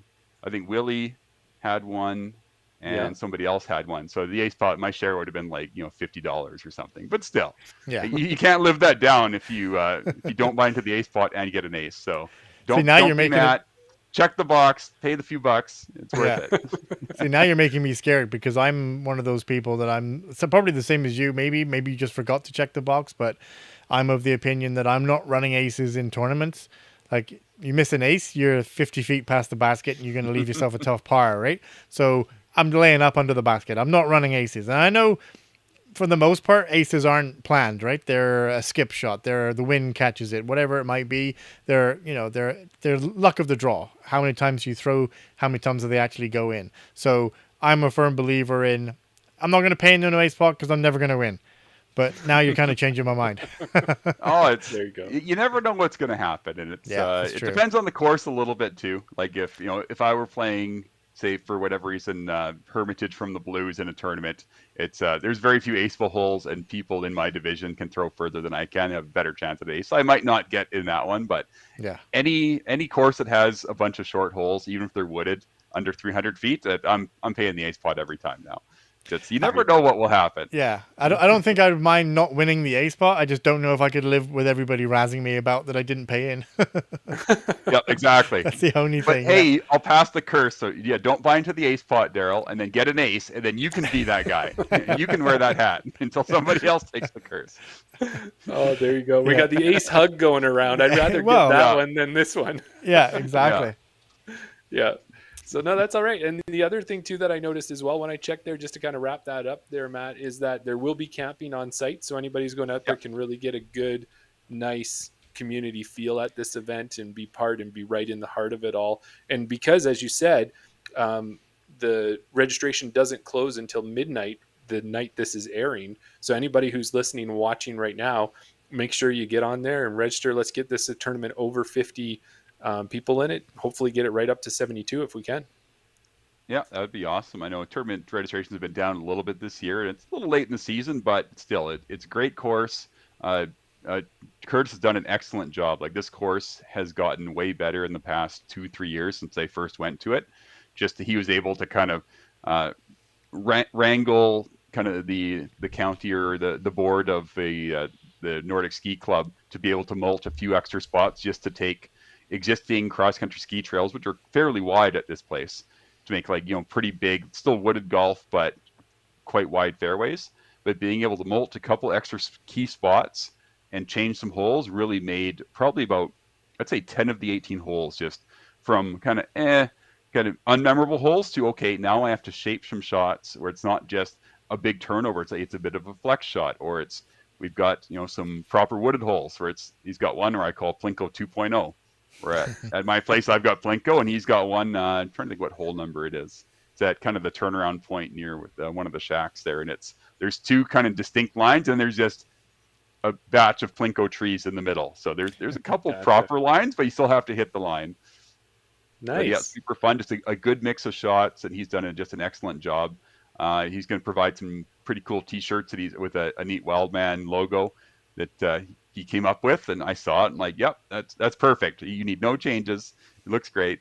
So we'll get good. kind of a neat like event T-shirt, which always great because it's I'm rocking the River City Cup 2025 or 25th anniversary. Nice. So it's nice having shirts like that just show off because it's something you'll wear. Whereas if you get a disc that's branded, it's like, oh, you might never even get around to throwing that disc, but you can always just wear a shirt and people are like, oh, you were at that event, oh, this and that. Like I wear my Falcons flight shirts all the time. I've got I think 2. Yeah, so stuff like that, and it's just a good thing to have, just something that people will use. That's been a big philosophy for me and stuff in prize packs. Just trying to find something that is like a Christmas gift. Trying to find something for somebody that they wouldn't buy for themselves, but once they have it, they go, "Why didn't I buy that thing? Like I need that." Yeah, it's like my very first tournament. It was when the Disc Doctors first came out. Right. And I looked at that thing and said, okay, there's not going to be a lot of people buying these on their own, but once you have this thing, you're going to use it a bunch. And I think I found another thing this year that will be in all the amateur prize packs that it fits that bill perfectly, of something that you probably don't really have, but you will really be glad that you have it. Right. So, is that a teaser then? It is a bit of a teaser, yes. So we don't get the exclusives. We'll say, especially if you ever end up playing thickly wooded or fresh courses. Yeah, I played with you at Wally's, and I know exactly where we're going, but I'll keep it under wraps. Exactly. Yeah. But no, it's the type of thing. Once you have it, it's like, why didn't I buy one of these forever ago? Like, well, now you don't have to because you have one. Yeah. Well, and the other thing too, like we talked about the Cold Garden Cup tour that's happening this year at the beginning of the show. But the other thing that I was looking at when I was looking at the Wildman event, it's actually the last tournament as part of the Northwoods tour. And that was a tour that was maybe a little bit bigger last year. Wally was involved with that one, but it's good to see that it's still going on. And I'm sure there's some people who might not even know that they're on a leaderboard in the Northwoods tour. Is that correct too? Yep, that is correct. Yeah, so Northwoods Tour was started by Wally to kind of band together kind of the Northern Alberta events to kind of encourage participation between all the events. So so this year, I'll just go through the list. So we had Hidden Gem at Athabasca, the Fight for Fox Hill at Doubles at Fort Mac, Swan City Showdown in Grand Prairie, Wicked Woods in Hinton, the Lakeland Open in Kitscotty, and the Wildman Fall Classic in Drayton Valley. So we had 6 different tour stops this year, and definitely pulled back a bit, just kind of, but gave people a reason to kind of, not so much about the leaderboard points, but just a reason to kind of band together, be like, hey, like we're going to support each other, and that's just one of the great things of disc golf. That's, you've got your, each club in each of these places does a great job cleaning up the course and making it, very tournament ready and like just a good time for anybody who shows up, and then vice versa. And then they come to an event in a different, different course run by a different club or different organization and kind of see what they've done. And, just a way to kind of encourage that community of, even though we're, 4 or 5 hour drive apart between, some of these places, that we're still getting together to play disc golf together and in a, semi-competitive sphere. For sure. For sure. All right. So that's it. Get out to Wildman. That's what we got to say about that, right, Daryl? Yeah, exactly. Absolutely. Registration's still open. You've got time. Get out there. Yeah. Yeah. And now it'll be a great time. Lots of fun stuff. Oh, for sure. Now let's get into the meat and potatoes. And I'm excited, super excited to talk about this topic. And that is, and the way I worded it there, Matt, it's the potential for a new disc golf course in the Edmonton area. And it's called the Wildman North 18. Is that kind of what we're working on for a name right now? That's the current name, yeah. So we'll get straight to the point. So yes, the first 18 on the property. So the property itself is 69.5 acres. The first 30 acres in the front is kind of lowland hay. It kind of not super usable for stuff other than haying. And then there's 40 acres of just pretty wild up and down hills, old growth forest, just a big meadow in the back. So there's this beautiful chunk of property that when I was looking for land back in 2020, and eventually stumbled across this pretty early on in the whole scheme of things, and said, oh, okay, the price is a little high, and it's 25 minutes from town, which is what I wanted. I wanted something. It had to be at least I was looking ideally like 20 to 40 acres of wooded with elevation changes, and it had to be within half an hour of the edge of the city in any direction. So early on, I stumbled across the piece of property that I did end up buying and thought, oh, well, there's going to be lots of stuff like this just all over the place. And then continued to look and, looked at listings, went out to properties all over the place, and just nothing else would fit the bill. Just especially in going anywhere south or east or west of Edmonton. If you go south, it's all just big lots of very expensive farmland, lay out towards Leduc and stuff. If you head southeast, it's mostly acreages and it's somewhat swampy. It's not quite the land type I wanted.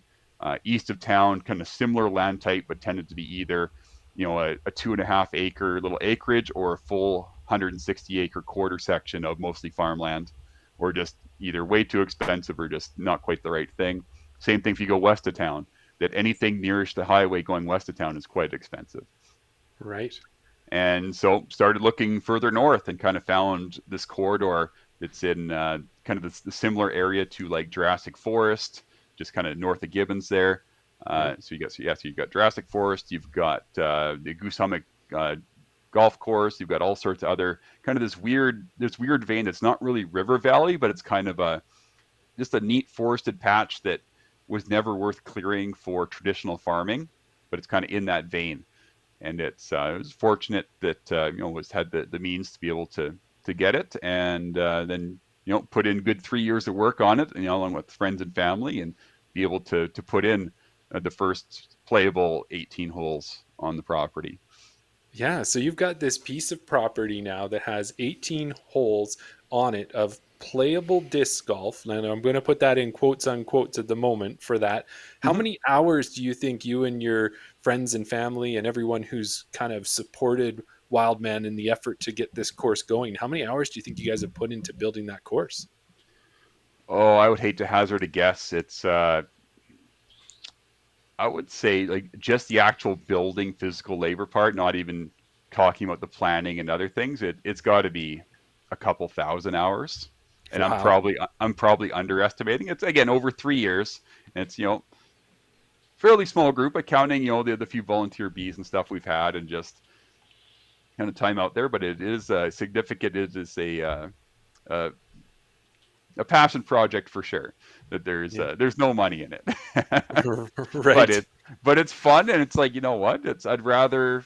I've got the opportunity to do it. If I waited another 10 years where I was even more financially comfortable, it's, I'm 42 now, so I started this project at basically 39. So, okay, I've got some energy and time to do that. If I waited till I was 50, I probably wouldn't want to be out in the bush, pushing the brush hog around and, riding the mower for, a number of hours per week, and, even stomping through the, unkept forest with a bunch of deadfall and stuff and trying to plan new holes and new lines. It's at 50, I probably don't want to be doing that. So the plan is at 50-ish years old to have both courses on the property done, and then have the Wildman Outdoor Society or something similar kind of running the property.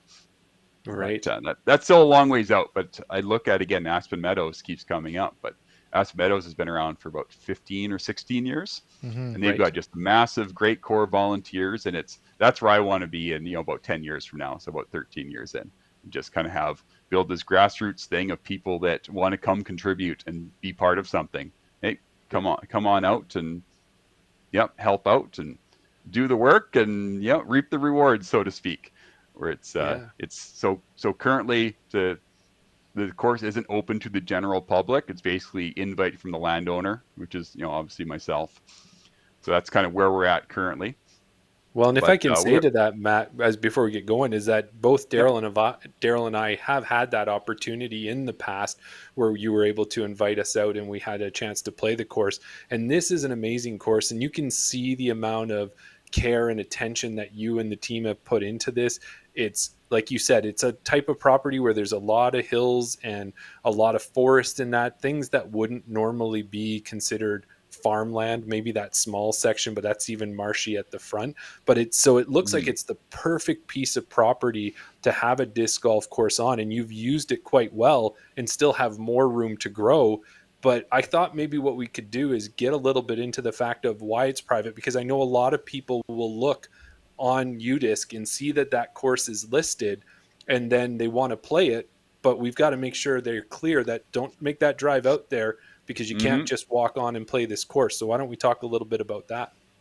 Yeah, that is correct. That a lot of people get into disc golf, and it's, just like myself, again, when I first got into it and before I had the land and stuff, it's, you'd hop on, you just be like, oh, there's this course. Oh yeah, we're just going to drive out and go play that. Like, well, you still have to read the description, and if it says, private contact owner and things like that, like, you can't just show up.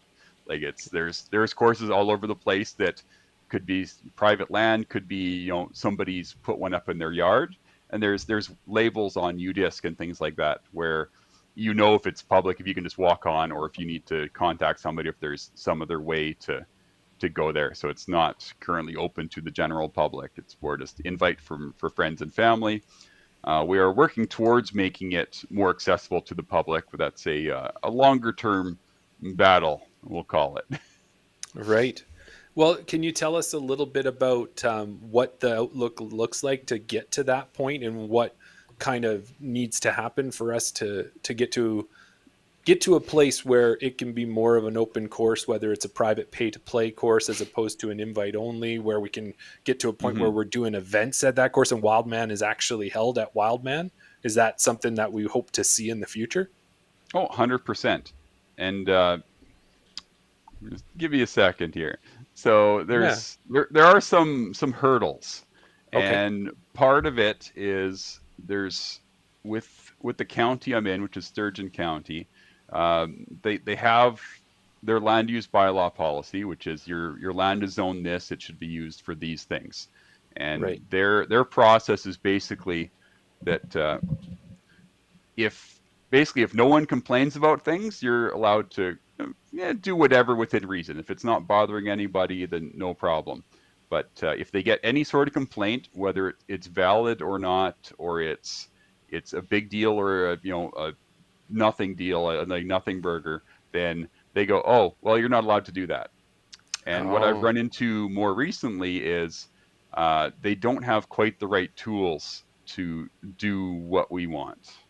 So again, you look at other private courses around, and like basically none are going to be zoned recreation or something other than the default zoning, which in Alberta is basically agriculture, or sometimes it's called like agriculture residential or agri-res or something along those lines, depending on the county.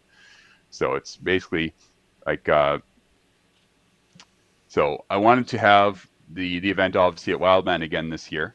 Applied for, they have what's called a special event permit, which, if to roll back time a bit, so if you remember, anybody in Alberta, Edmonton area remembers the Boonstock about 12 years ago.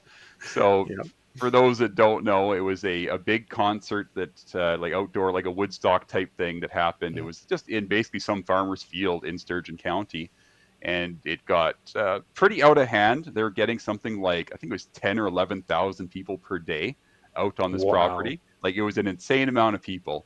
And so they had some issues with, just things happen with that many people, and especially a concert type venue. So long story short, they pounded through this legislation saying, okay, if any event over 500 people has to have all these things. And it was a big long list of, first aid tent and security and dust suppression on the roads and sound mitigation and, visual mitigation, and just all this huge long list of things, again, for events of over 500 people. So during my rezoning process, that the land use bylaw office gave me essentially kind of not a carte blanche, but gave me the special event permit, saying, okay, yeah, you're allowed to basically operate this year until we kind of get the things sorted when you do a proper rezoning. So they gave me kind of a year to kind of figure things out, if it was worthwhile to rezone, if it was worthwhile to try and do it as a business or whatnot. So that's how we were able to have the Wildman Fall Classic number 2 out there in 2022.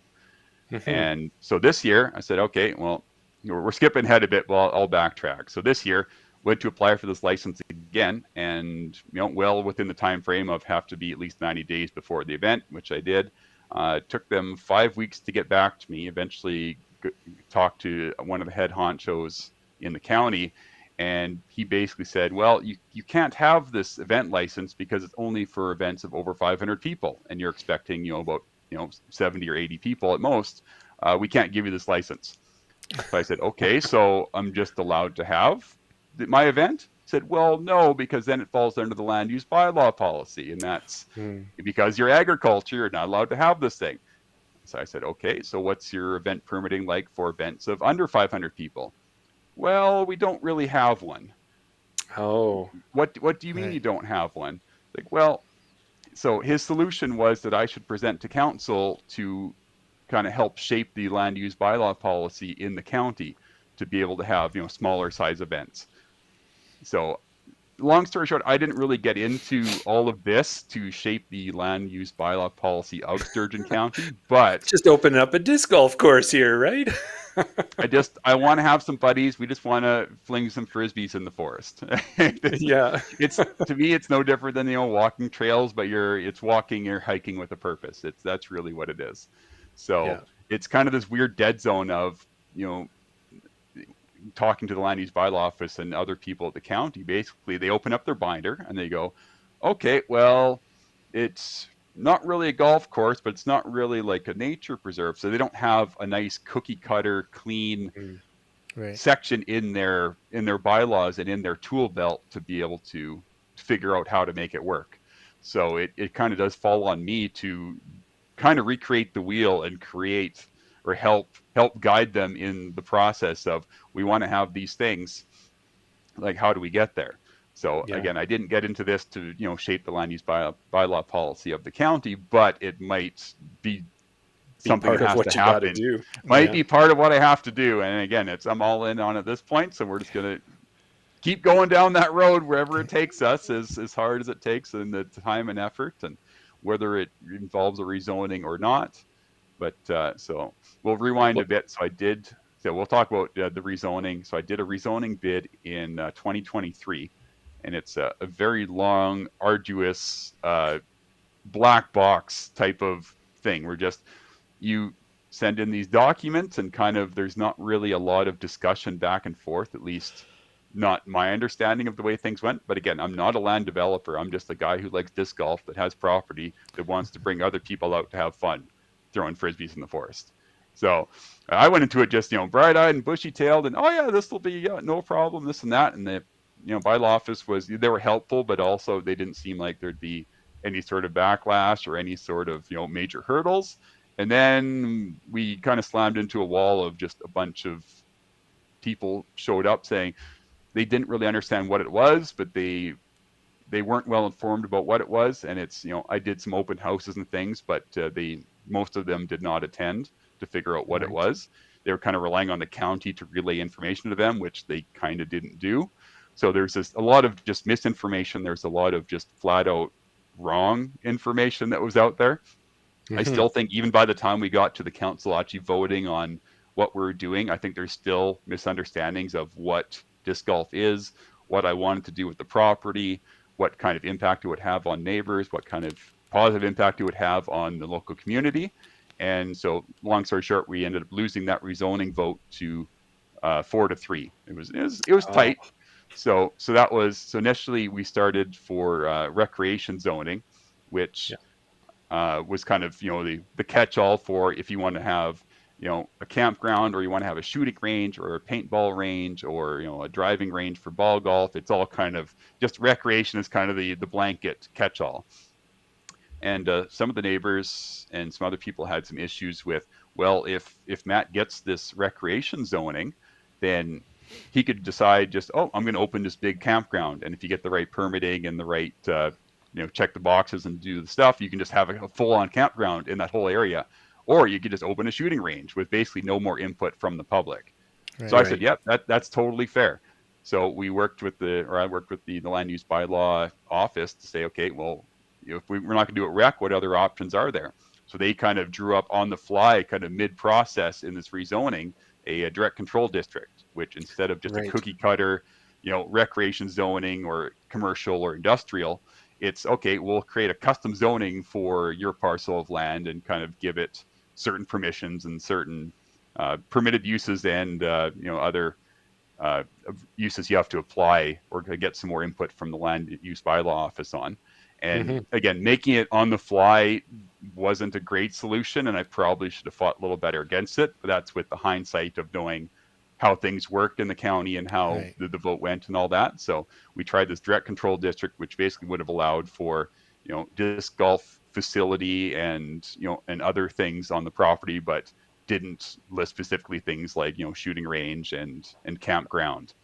But even things like in this description, there was basically run as a private camp or club, but in the land use bylaw document, there's no definition. There's a definition for land for run by a private camp or club, but there's no other districts that used that definition. So there's no way to tell, like, what did that mean? What does that entail? What are some other examples? It was just kind of this weird abstract thing that I think some people still misunderstood as a disc golf course being run by a private club or camp, for whatever reason they're bundled in together in this document, was different than a campground of people coming with trailers and motorhomes and stuff and coming and going. But I still think there's big confusion on that, and I think that's what really tripped us up in this rezoning. Was that misunderstanding there. Well, and I think too, Matt, as you're talking about it there, what you've really done is you've given us a good snapshot of how difficult it can actually be in some cases to open up. You think you're doing just a private little disc golf club here, everything should be okay, but there are a lot of I's to dot, T's to cross. And you would think with Sturgeon County, because I'm out in St. Albert is where I am, so I'm right beside Sturgeon County. As you said, is they have Jurassic Park, so that's a kind of a different type of park environment. You've got the different golf courses there. Obviously, I could see why people were a little maybe shy after the Boonstock events, but that was over 11 years ago from the last one there, and it seems like they should be prepared for it. So I'm really hoping that whether there's people in Sturgeon County listening to us, or if maybe we get lucky and maybe the councillors or the mayor hear this podcast, that hopefully they can see that our group is just like any other recreational group trying to participate in our sport, grow our sport. We're probably the calmest people you're ever going to see. The loudest thing you get is the sound of a disc hitting the chains in a basket and maybe a big cheer if it's an ace. We're a pretty low-key group. So I'm hoping that Sturgeon County is going to come around, and whether it's that direct control situation or they can come up with something else, there's got to be a way for us to get Wildman as a course that everybody can get out and enjoy, and bring the kids back out to the course and allow them to enjoy this sport in the wilderness, see the moose, like you said, and maybe even a dead squirrel if they're lucky too. Right? Oh, and that's the thing. That's it's the like, dream. that comes back around to if it's worth doing, it's worth overdoing. Where if I just wanted to have just me and my buddies come out, that's one thing. Okay, that's kind of no problem. That's where we're at now. But I don't want it to just be me and my buddies. I'm going to build this awesome thing. I want to have the school bus from Legal come out and have all the kids come out and enjoy their time here. I want to have some access to the public. I want to have some events here and there. And it's even a big event in Alberta, like other than a handful of A tiers, like a big event is 72 players. Like that's not a huge amount of people. It's not a small chunk of land. It's like I've had my counselor came out and she walked a part of the course and talked to her and stuff about that. And she's like, oh yeah, it's a good use of the land. This land sat vacant for quite a long time, and it's obviously was never cleared for farmland and stuff. So she seemed to be on board with it, and then kind of flip flop near the end. So I'm not quite sure exactly why, but we've had some conversations, and we'll continue to have more conversations kind of as time goes on, and kind of help educate people about the sport and the good it can do, and all the rest of that. And not only the good it can do that way, but another thing that might be interesting is if we picked a few people like our buddy Mark Thompson, for example, who's going to be heading down to Wildman and Drayton Valley. If you had somebody like him, maybe keep his receipts from the weekend of him visiting this tournament and camping out there and going into town and buying some groceries and gassing up and having, the different things that he's doing. You get an idea that not only are we bringing our enthusiasm and we're participating in a sport, getting to connect with nature and doing all of these things by being at a golf course, we're also bringing money to the community. Even in that one time that I was out there, at Wildman. I was back at the gas station and I was filling up and I was buying pop and chips and snacks and things like that. So that's money that's going into the community. That's because I went out to the course, and I wouldn't have put that money in the community otherwise, because they wouldn't have had a reason to be there. Yeah. Oh, exactly. Like, Boncord's the nearest town there, and they've got Chelsea's Pub, which is a nice little kind of pub restaurant. They've got pretty decent beer, all the rest of that, and you bring some people out, and it's a little bit tougher being not in a small town. Like if you're in Hinton or Drayton Valley or whatnot, it's easier to kind of plug in with the local businesses. When you're just a private landowner outside of town, it's not quite the same. It's also different because I'm, literally the new kid on the block, even though I've been there for, 3 years and change now. It's, in the big scheme of things, in a rural area, that's still the new kid on the block.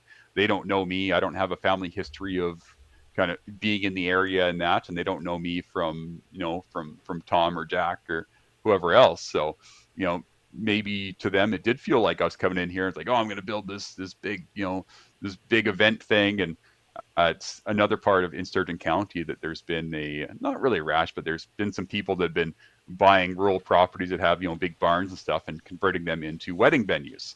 So then you've got issues of, okay, if you're, you make this wedding venue thing, okay, well, weddings tend to happen in the summer. They tend to be overnights, tend to be, people playing music and drinking late into the evening, every weekend. That's, very different from a disc golf tournament that happens, once or twice a year with, even less people at it. Right. So we kind of got lumped in with that as well, unfortunately. Well, what I'd say it comes down to education and just, catching the ear of the right person to get them to come out and get them to see what disc golf is and get them to see what the community is like. Yeah. And I would say, Matt, is that if there's anybody listening who is in Sturgeon County specifically who supports this initiative, and I'm sure other disc golfers as well, they could probably go to the Sturgeon County website and maybe send an email and just, I think what we need to do, as we always are as disc golfers, is be as positive as possible. Like just talk about how disc golf impacts you and why you think we should have another course in the area. Because the more courses, the more people start playing, and the more people start playing, they're getting in touch with nature, they're getting exercise. There's only good that can happen from it. So I think that's kind of where I wanted to go there. But I did want to say, Matt, is that you might sometimes feel in the situation out there on the property trying to get this all done, that you're kind of almost feel like you're on a desert island of sorts, is probably what it feels like once in a while. And I don't know, Daryl, can I turn it over to you? Oh, sorry. There we go. Yeah, you're a master of segues, Jeremy. Now it's time for Desert Island Discs. Picture this. You've taken a relaxing cruise, however the ship goes down. You manage to swim to an island, and fortunately for you, there's an 18-hole disc golf course. Which 3 discs are you taking with you on the island? There you go, Matt. You've probably seen the show before. I have, yes, absolutely. The end of the interview here. 3 discs that you can take with you. Which 3 discs are you taking with you? Probably, I'm guessing it's probably not going to be the hammer. Not the hammer. Or the wheel. The sorry. wheel? The wheel. Not The wheel. It's probably not going to be the wheel. I'm hoping it's an island with some elevation and a bunch of trees, so you're probably not the wheel. But I'd say definitely I'd need a Discraft Meteor. That is my kind of jack of all trades, and if I'm doing a 1 disc round, it's frequently just the Meteor, where I can make it a roller if I have to. I can do it forehand, backhand. In the tailwind, it does pretty good on distance. That's my get out of jail card. I call it the magic shot. So when I do just a backhand hyzer and end up in the trees or in the rough on the left side of the fairway, and I really need to reach out to the right and kind of make that corner and keep it going left, I just take this understable Meteor and put it on a little bit of anhyzer, good little flick, and it kind of holds that line and then has a little bit of fade, so it does kind of fall flat at the end of its flight. Okay. So the jack of all trades. In a pinch, I could pot with it. So that's definitely on the list. Doubling up on disc. I like it. Okay, so Meteor. Yep, 100%. I putt equally bad with almost everything, so I don't need a putter. So we'll do another bid. So we got to have the Axiom Glow Hexalotl hex. Yeah, it's just a nice. Can give it a good rip. Again, forehand or backhand, I throw both, and it does great with both shots. It's a nice dependable fade on the end. It's I've had the most aces with that disc, so that helps. I'm going to be ace running everything on this island. Got There you to go. avoid the boredom somehow. Exactly. I don't think there'll be any PDGA sanctioned tournaments. So I don't have to worry about score. We'll just count aces. There's no ace just, spots. Find a big rock somewhere and just start. Okay, ace 1, and then a week later, okay, ace number 2.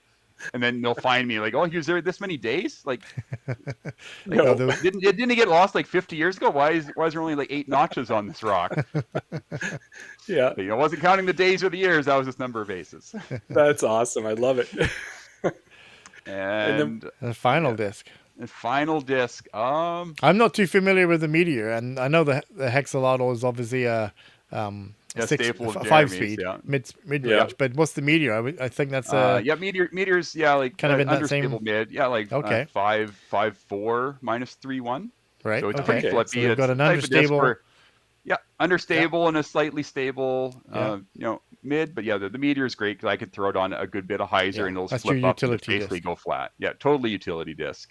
Hexalotl for kind of the bulk of kind of mid range and putting.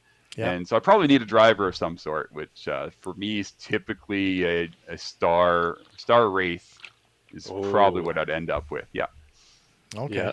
Yeah. Nice. Again, another forehand or backhand disc. It's handles the power of the forehand pretty well until they get a little bit too beat up. So might have to make it a Halo start so it lasts a little bit longer on this island. Gotcha. Yeah, because if you're there for 8 aces, you know how long that is. Yeah, exactly. It's be all gray at that point. Gray and all. No, that's awesome. Those would be my 3. Yeah, I could make do with those 3 pretty easy. Yeah. Meteor, putting approach.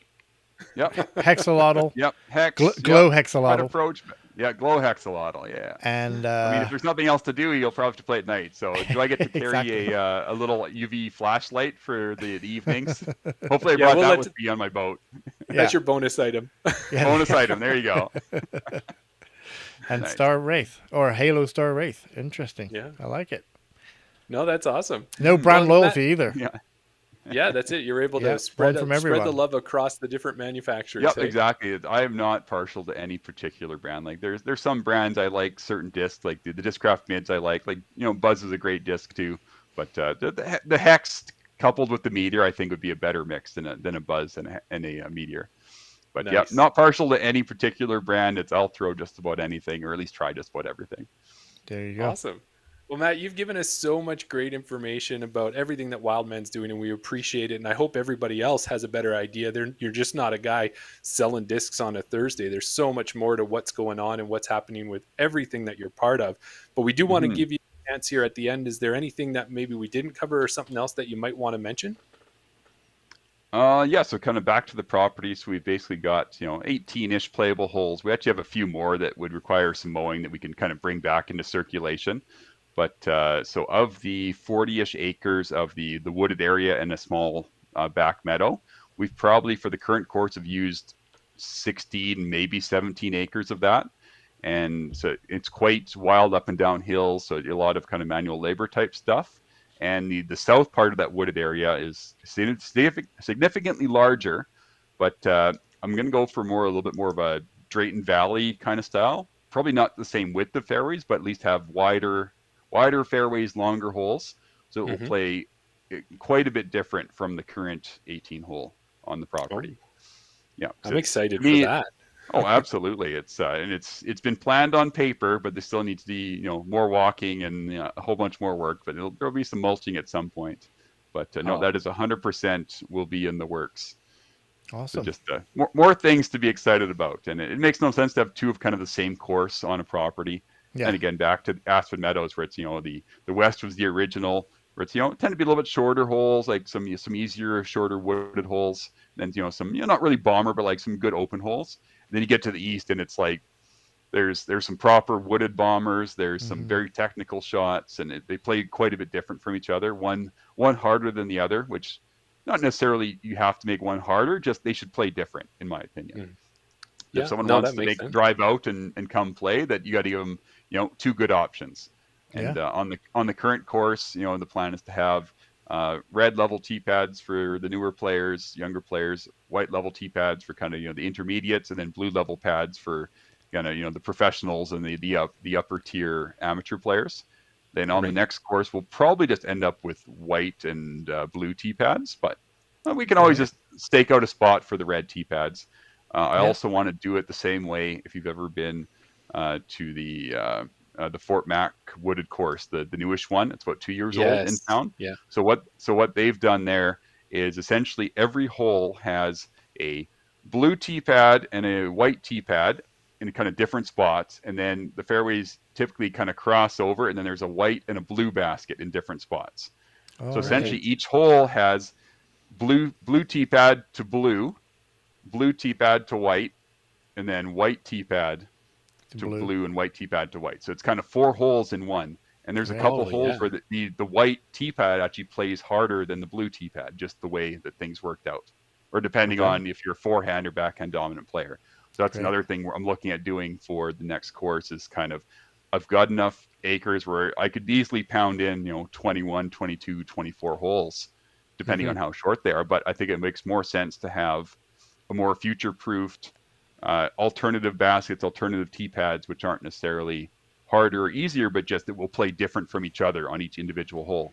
And it's kind of future-proof it that way. I think it would be a great use of the land, great use of the time and effort to build the maximum in the smallest amount of space, and really kind of use every chunk as best I can.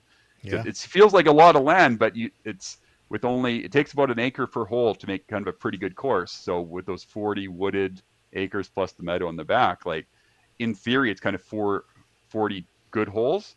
You start adding a longer par 5 in there, here and there, then that eats up some acres even on a wooded course. So it just makes more sense to jam them in, but plan it very well before you start mulching a bunch of stuff. Yeah. Yeah.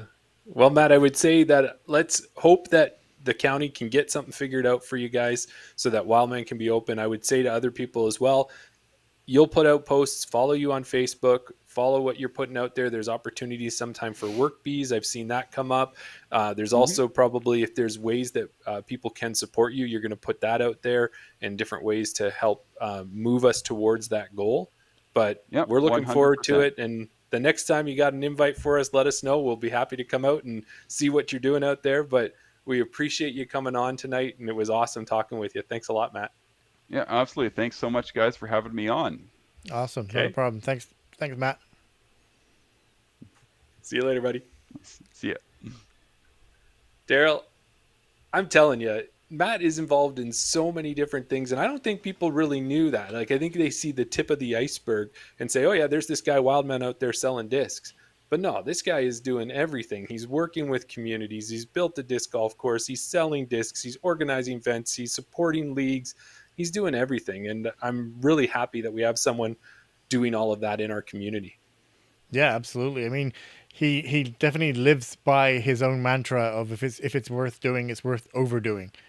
Yes, like 100%. Like you say, if you want to get involved in the sport, get involved in every aspect of that sport. Don't just jump in with both feet face first. And I did say 100%, but I should have said 200%, because wouldn't that be overdoing it? That would be overdoing it. Yeah. Well, the other thing too, and I kind of wanted to wait till we had him off there, but one of the things I think I feel a little bit about the county and the area out there is I know there was that boonstock that was happening, but I've seen it in St. Albert time and time again with different developments that have happened near communities, even in my neighborhood when they were first looking to develop an area and put a bar on there. You get a lot of people with a bit of a NIMBY attitude. And I don't know if everybody knows NIMBY. Do you know what I'm talking about? No, I've never. I have a feeling I've heard of it, but then again, I'm thinking I'm way off, and I have no idea what you're talking about, Jeremy. So, fill me in on NIMBY. Well, NIMBY is not in my backyard. Oh, okay. I've heard that. So, so what ends up happening is everybody wants to support it, and they think everything's a great idea.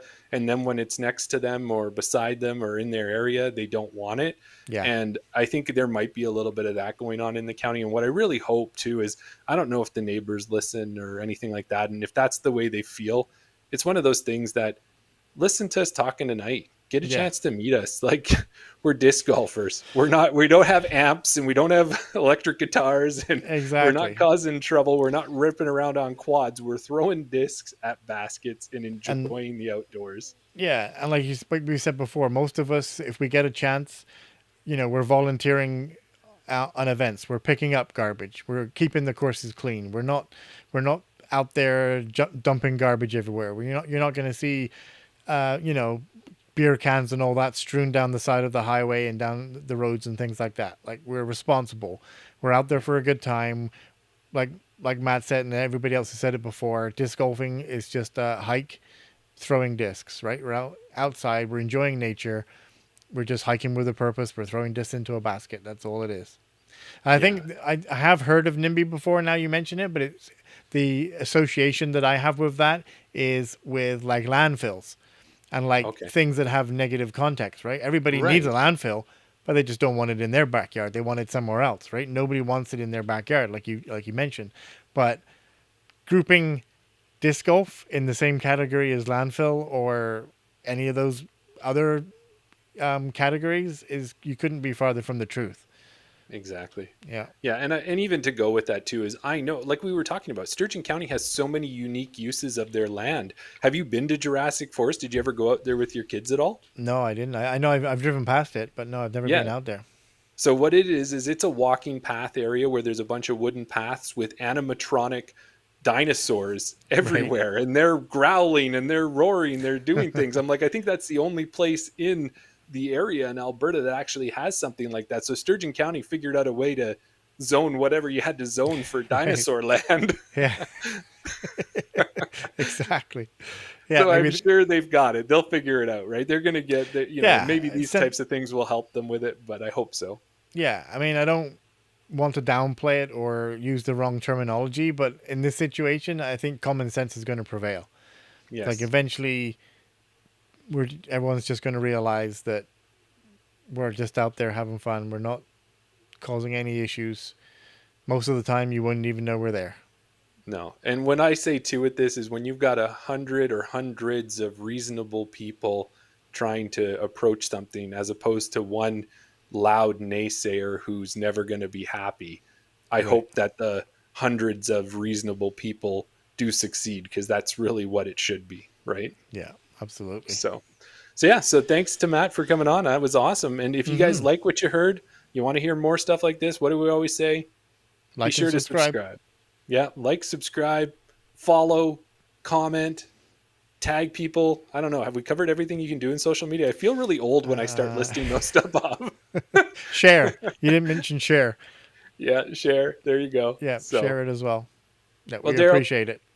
Yeah. And thank you for letting me be part of the interview in this and letting us pre-record it. But I think at this point here, I'm just going to turn this back over to live Daryl because he's much more exciting than I am. So I thought you were going to say much more exciting than me.